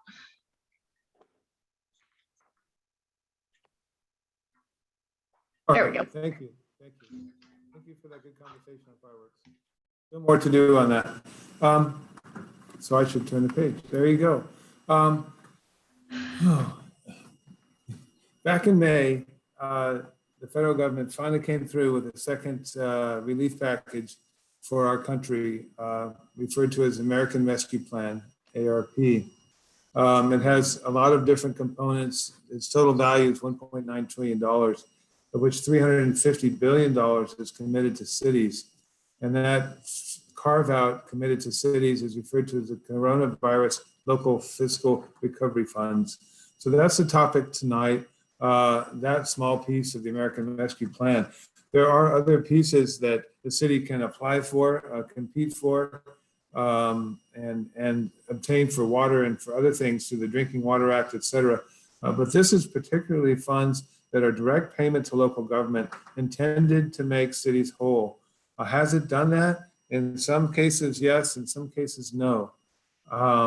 You know, $34 million of cars were sold in Monterey this past week, and they lost that sales tax a year ago. So the $6 million that Monterey got didn't even measure up to the $32 million in sales tax that they lost in 2020. But for us, we're in a better position. Not as good as some jurisdictions, but we're in a good position for who we are and where we are. So we were notified that we were going to receive at first $300,000, but actually in the end it was $500,000 in 2 installments. So the first installment arrived a couple of weeks ago, $255,000. And we first took a look at what the city's lost, what the city's costs were addressing COVID and what the lost revenues were. So through December 30, 2020, we've been tracking all of our costs associated with the transformation of 3rd Street. So all of those meetings and all the staffing and all of the traffic engineers and striping and other things that had to happen were all captured for a total of about $104,000. The costs for calendar year 2021 are probably going to be close to half that amount, about $50,000. And then the ARP program has its own formula for calculating revenue loss. There was a lot of debate between matching it to 2018 or 2019 versus 2020. So that went back and forth, and our CPA, Wendy, worked on that and is comfortable with the staff report as presented, between $30,000 and $50,000 in lost revenue. Remember, we thought it was going to be in the hundreds of thousands of dollars. So that's good to know. But the point being that we have some flexibility. There's a balance left for consideration of estimating between $250,000 and $300,000. So I was really counting on the federal government doing something to help us out, and I was so relieved when they did. So here we are with a good decision to make. Although sometimes it's harder to decide on what to do with too much money instead of just being broke. So we'll live with that too. We'll live with the pain with having more money than we need in this case. So the staff report discusses 7 different use categories. Can't be used to replace intentional tax cuts. So if a city went out and reduced property taxes or something, they can't now use this money to replace the revenue that they voluntarily cut. It can't be used for pensions or other things like retirement funds as well, or to pay off. Some cities are in the public employee retirement system. They have a debt to that retirement system. They can't use this to pay that pension debt. We have an opportunity to work together with other jurisdictions, and that's an interesting idea when you look at the 7 categories. For example, partnering with the Community Foundation, if we wanted to help low-income families who really took a hurt during the COVID-19 or unemployed families, we could work with the Community Foundation. And then there's also opportunities to work with the county and Hollister on some joint projects. There is a carve out in the local plan for broadband. And if we wanted to, for example, pay to have conduit, as Councilmember Freeman refers to the Dig Once policy, if we run a trench to Hollister, if it helps Hollister to put a couple conduits in that trench and they're willing to use the ARP money to do that, it would be perfect use and give them access to the dark fiber that comes through our city and give them access to that high-speed internet. So that's just an idea. I did have lunch with the CAO and we talked about other ideas. And so it's placed on the next intergovernmental committee agenda. And the members of the council can pay attention to that. And it's an open public meeting. The Intergovernmental Committee is run this year, staffed by San Juan Bautista, our robust staff that we have. So we host that meeting, and it's September 2nd at 4 in the afternoon. So we'll get that agenda out, make sure everyone's able to tune in and hear what the Hollister and county have to say about ARP money and what their plans are. In the staff report, my goal was to just set out some priorities. And of course, as your city manager, I'm going to tell you that the city should make sure that it's whole, that we meet that first goal, that our fiscal recovery is intact and whole. And then secondly, consider partnering with Public Health, Community Foundation to help families in our community, in our incorporated boundaries who are adversely impacted by COVID-19. I'm not sure what that would look like. I haven't talked to Gary at the foundation, so I don't know what potential there is there, and the council may know better than I. There is the opportunity, as I suggested, of leveraging funds for regional benefits such as broadband. And then we talked about capital improvements for youth and teens. So I'm meeting Thursday with the superintendent of schools. We're going to talk about access to basketball courts and so forth, and things that we can do at the soccer field parking lot, and then where the old preschool program was.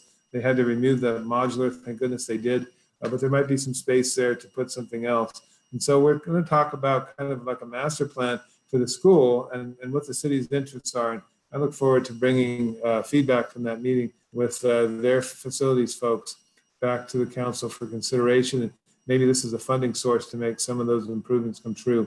And then also greatly impacted by the COVID-19 program for the seniors and the senior programs. This is an opportunity to follow through and reestablish the senior lunch program. Maybe we can go, instead of just Thursday afternoons, to a 5-day program where the seniors can get together. Of course, we need to make the food taste good, but also sound good. And so it's in our budget already to improve the acoustics at the youth at the community hall. But that would be a start, expanding some senior programs there with some of this money. So those were the two populations that came to mind when I thought of those who took the biggest hit in our community, those families who may have suffered unemployment or lost income, the teens and the youth, and then the senior potential for senior programs. So with that, I was hoping for as much energy as we have, a robust conversation about some direction, and then we can go in the direction the council chooses and start to put dollars to some of these ideas. So with that, Mayor, I'm happy to listen and take notes and answer questions should the council have any. Wow, super cool. This is awesome. Thank you very much for bringing this to us. Vice Mayor Flores, questions, comments, concerns? No concerns, although I like the fact that it says capital improvement for youth and teens. This was something we really need, and expanding the senior programs. Yes, we got to do that. Thank you. That's it. Thank you. Good Yes, job. thank you very much. Councilmember Friels. I also like the idea of youth and teens and the senior program. Our community hall needs some help. I know that. Partnering with the schools will probably, I'm all in favor of partnering with the schools, because I think that's going to, eventually we could probably build some type of basketball courts and volleyball courts, stuff like that on the school property. And they've got acres and acres of land. My big concern, and we're talking about the community hall, First Street between San Jose and Monterey, the water main up there, if I remember right, is a 2-inch water main.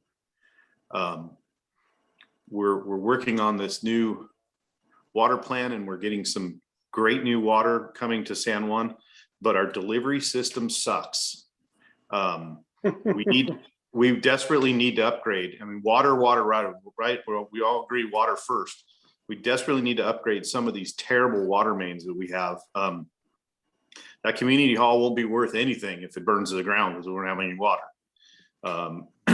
So I would love to see maybe First Street get updated and maybe find another one. I know there's a couple more streets that have, 4-inch mains or 3-inch mains. Those would be great. But I've talked to some folks that have taken a beating during this, during the COVID, as far as, financially. And fortunately, we're able to, we've been able to help them with their water bills, their PG&E, getting that person in place from the county to be able to help them. That's huge also. But that would be great, helping the seniors and the people who've taken a beating. So I think we can divvy this stuff up to where everybody benefits. But you know, we need to benefit also this little city that's been struggling for so many years.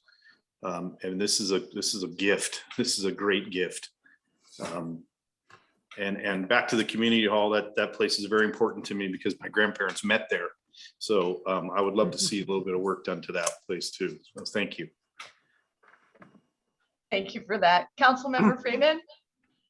Yes, to follow up on what Scott said, I agree. The town has suffered a lot for a long time, and not just through COVID, but through hard financial times for the past 20, 30 years, maybe even more than that.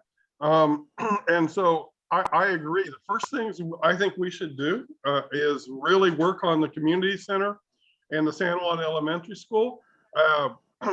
I've been involved in working with the San Juan Elementary School for quite some time.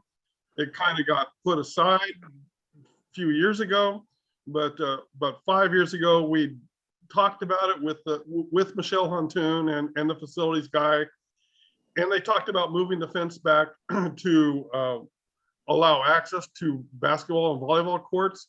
Their estimate at that time was about $15,000 to $20,000 to do that. I would add conservatively 10,000 to that, just over the passage of the last 4 years' time. But still, that's $20,000 to $25,000, a very small portion of the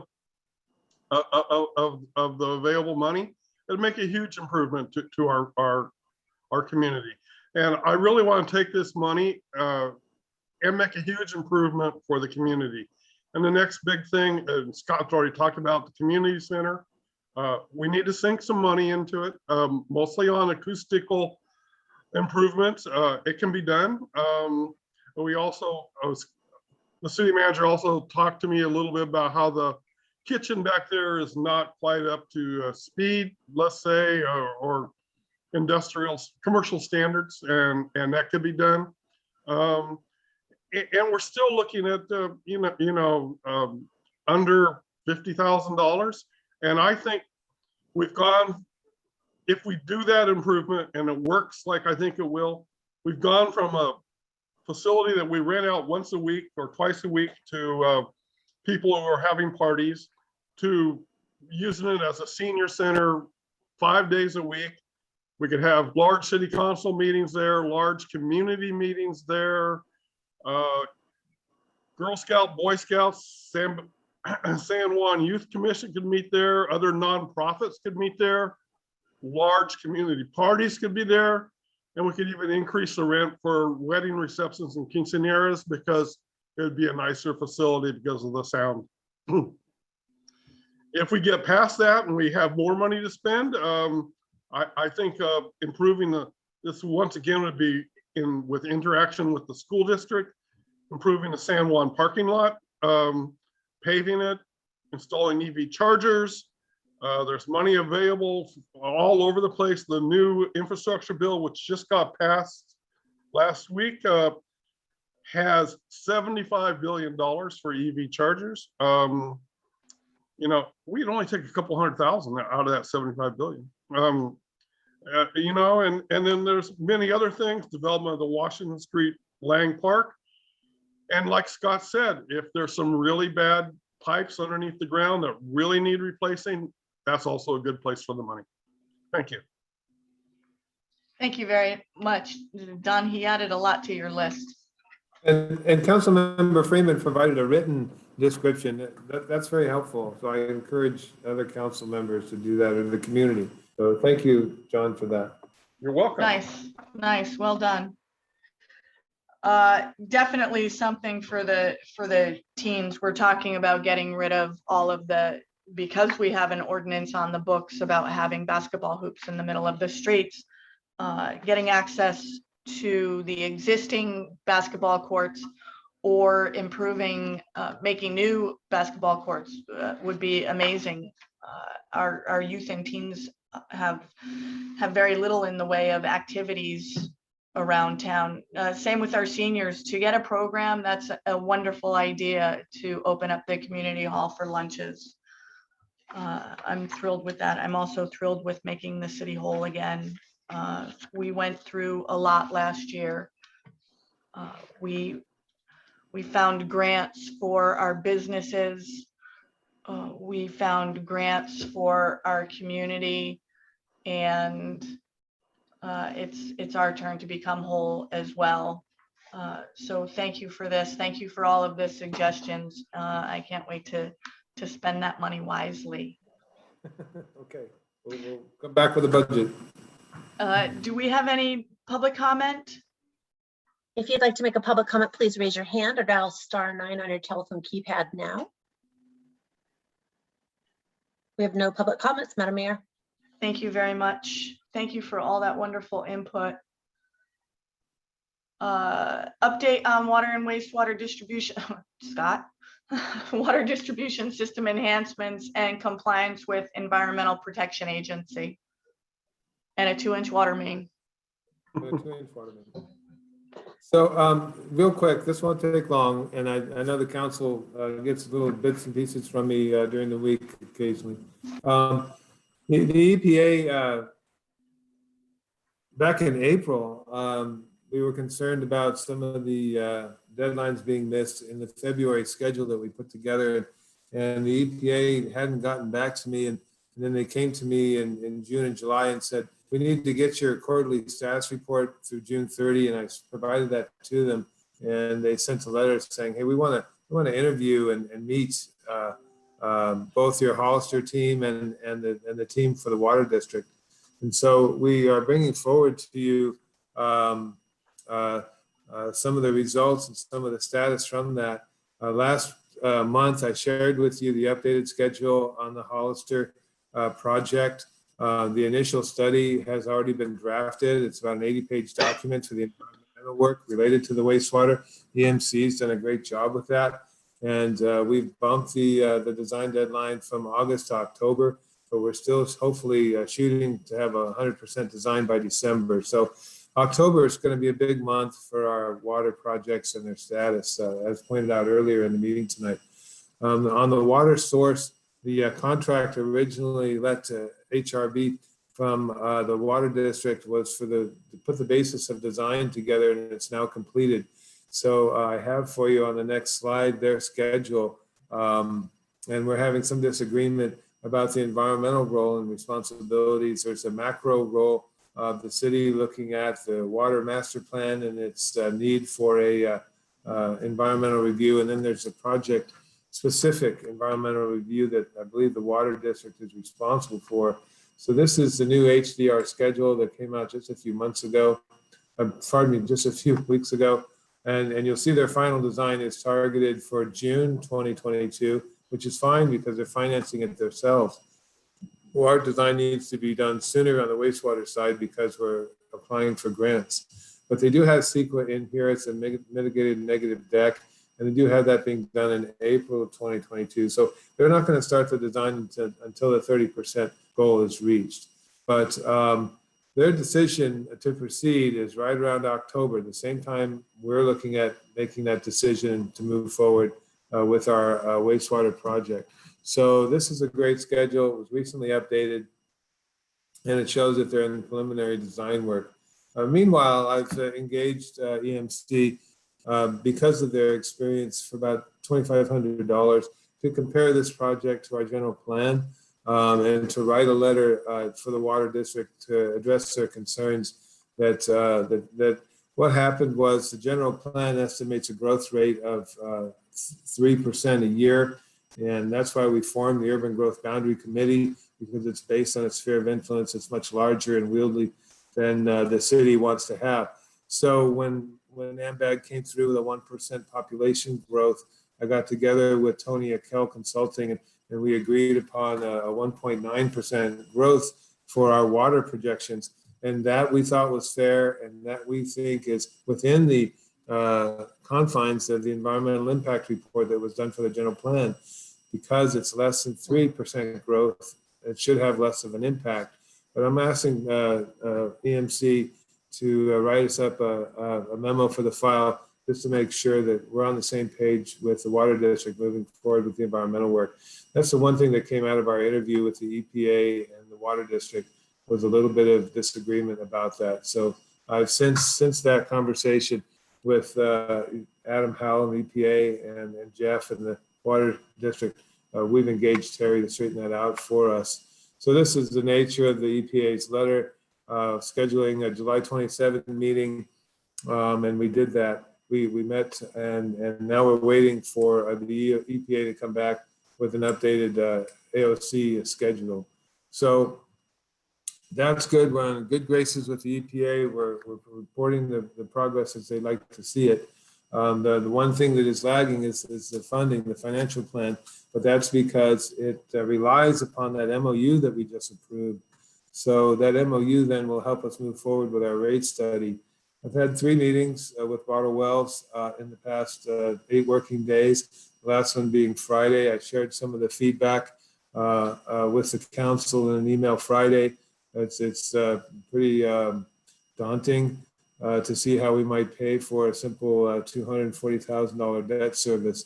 But we're going to continue to refine that. We're going to work with California Consulting and explore those 4 opportunities as soon as possible and try and get the rate study reeled in, continue to ratchet that down as much as we can. So that's definitely a worst case scenario of about 15% per year for 5 years.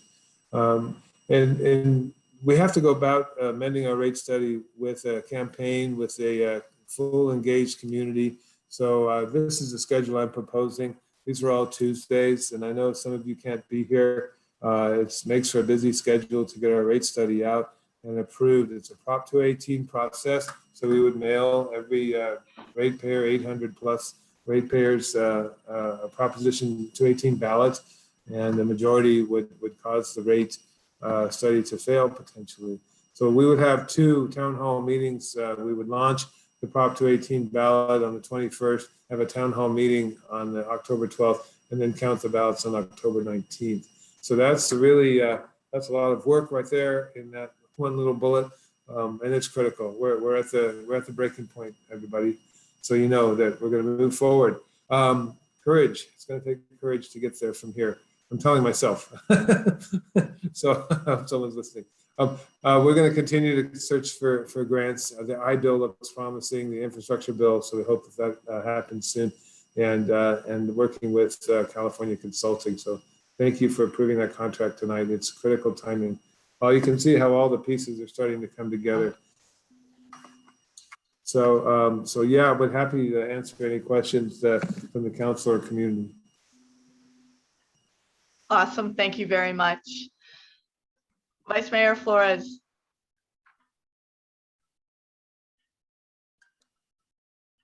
No comments. Thank you. Councilmember Friels. No questions, no comments. Thank you, Don. Thank you very much. Councilmember Freeman. No real comments other than thank you to Don and to everybody else, including Leslie, on all the hard work. Thank you. Mayor Jordan, excuse me, Mayor Jordan.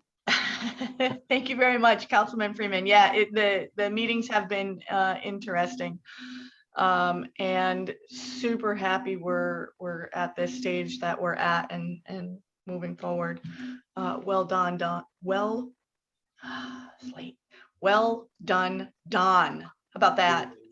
And one more item to add, as I was coming to the presentation today, I noticed our governor was marching around Boulder Creek this afternoon, talking about moving from a 15% voluntary conservation to a much more stricter level in the near future, maybe as soon as October 1st for more water conservation efforts. So I just wanted to share that we're going to have to do our part in water conservation as well. So I forgot to put that on the slides. Thank you. Okay. Do we have any public comment? If you'd like to make a public comment, please raise your hand or dial *9 now. We have no public comments, Madam Mayor. Thank you very much. 6D, update on COVID-19. Sorry, Don, did you get a drink of water there? I did. Good. What do you think that's water? We're on rationing. Can't be. COVID-19 update. Code 533-040A. The Director of Emergency Services, being your city manager, shall return to the council every 21 days until the local emergency is terminated. And we know, unfortunately, that the local emergency has not been terminated. So I'm here to ask for the council's blessing, and we will continue our state of emergency. Looking directly at the county's website, 123 active cases is more than we had last month. We have 4 hospitalized now. I think last month we didn't have any hospitalized. And I just thought this chart, what they call the epi curve, kind of shows where we're at. We did see some increases in our number of cases in the month of July and early August. So hopefully that will taper off. We'll keep our fingers crossed, wear our masks, and continue to be safe. And so there is some confusion in the community about wearing masks. And it's been frustrating, and I think tensions are growing high over this. I've heard some scenarios in schools, for example, where cases are breaking out. We heard the fire chief report out on complications within his department. It's really tough when you send your staff to the Dixie Fire and they come back and maybe they actually were exposed to other firefighters. You know, this reminds me of the pandemic in 1918, where we sent our soldiers off to Europe and they all came back and we had a whole new way. Anyway, my wife likes to read these books and teach me about this. So an update, we're into voluntary compliance here at City Hall. We all wear masks when we're going to be in the office with others. So when I'm in my office, I won't wear my mask. If someone is vaccinated, Brian is vaccinated, we'll chat without a mask on. But if I'm walking through City Hall in the public library, public lobby, I'll be wearing my mask, and we require that people wear masks when they come into City Hall. And that's the way we behave, at least I do, in public.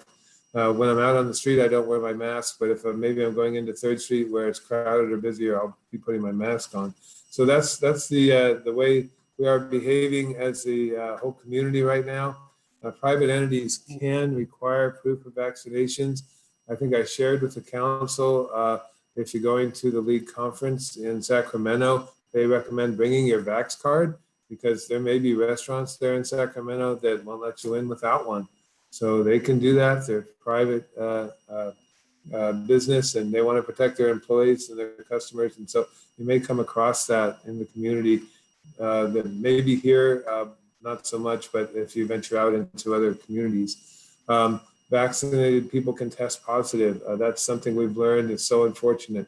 That's really scary. So there is a lot of talk right now about booster shots and so forth. So this is the latest on the state's website about masks. So if anyone is got a question and I haven't been able to answer it, here's the resources you need to go to the state's COVID-19 website. Retail, restaurants, theaters, family entertainment centers, meetings, state and local government offices that serve the public. So there we are. And that's a pretty good description of where masks are required. And those for unvaccinated people. But we just don't want to be in the business of trying to discern vaccinated from unvaccinated. And as my 15-year-old will tell you, it's no problem to wear a mask, Dad. It hides all his pimples. So think of the silver lining. So that's basically all I had. That's my last slide, you guys. This meeting's almost over, and I'm getting sad about it. Does the council or community have any questions about COVID? Thank you very much. Vice Mayor Flores? No questions. Thank you, Don. Thank you. Councilmember Friels?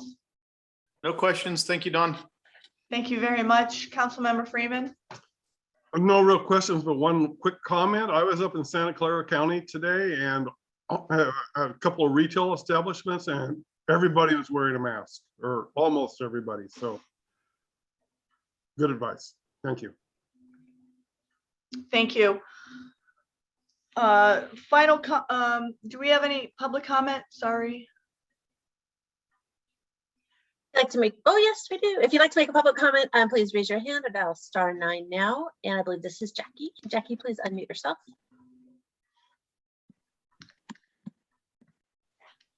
Hi, Jackie, welcome.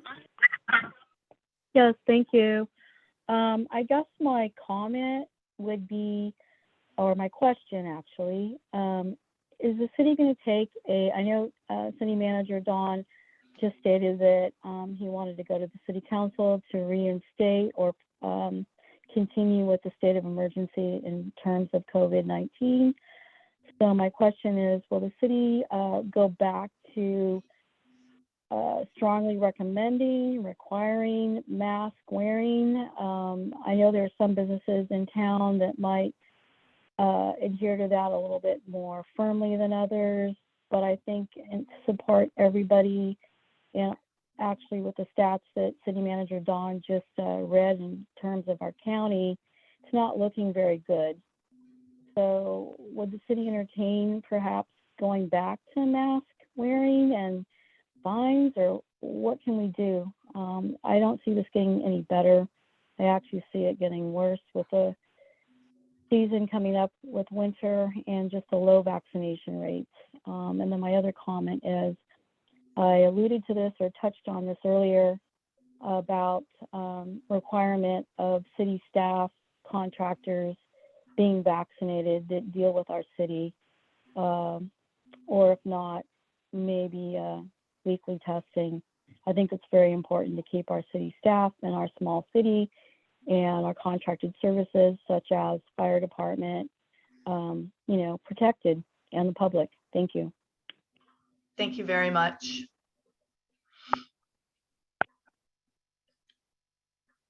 So in response, that's why I was sharing the state's current status on masks, because our public health official, our county public health official, defers to the state for direction. So if the state were to come back with a mandatory mask policy, we have the policies in place to move forward with that. So at least we don't have to reinvent the wheel now.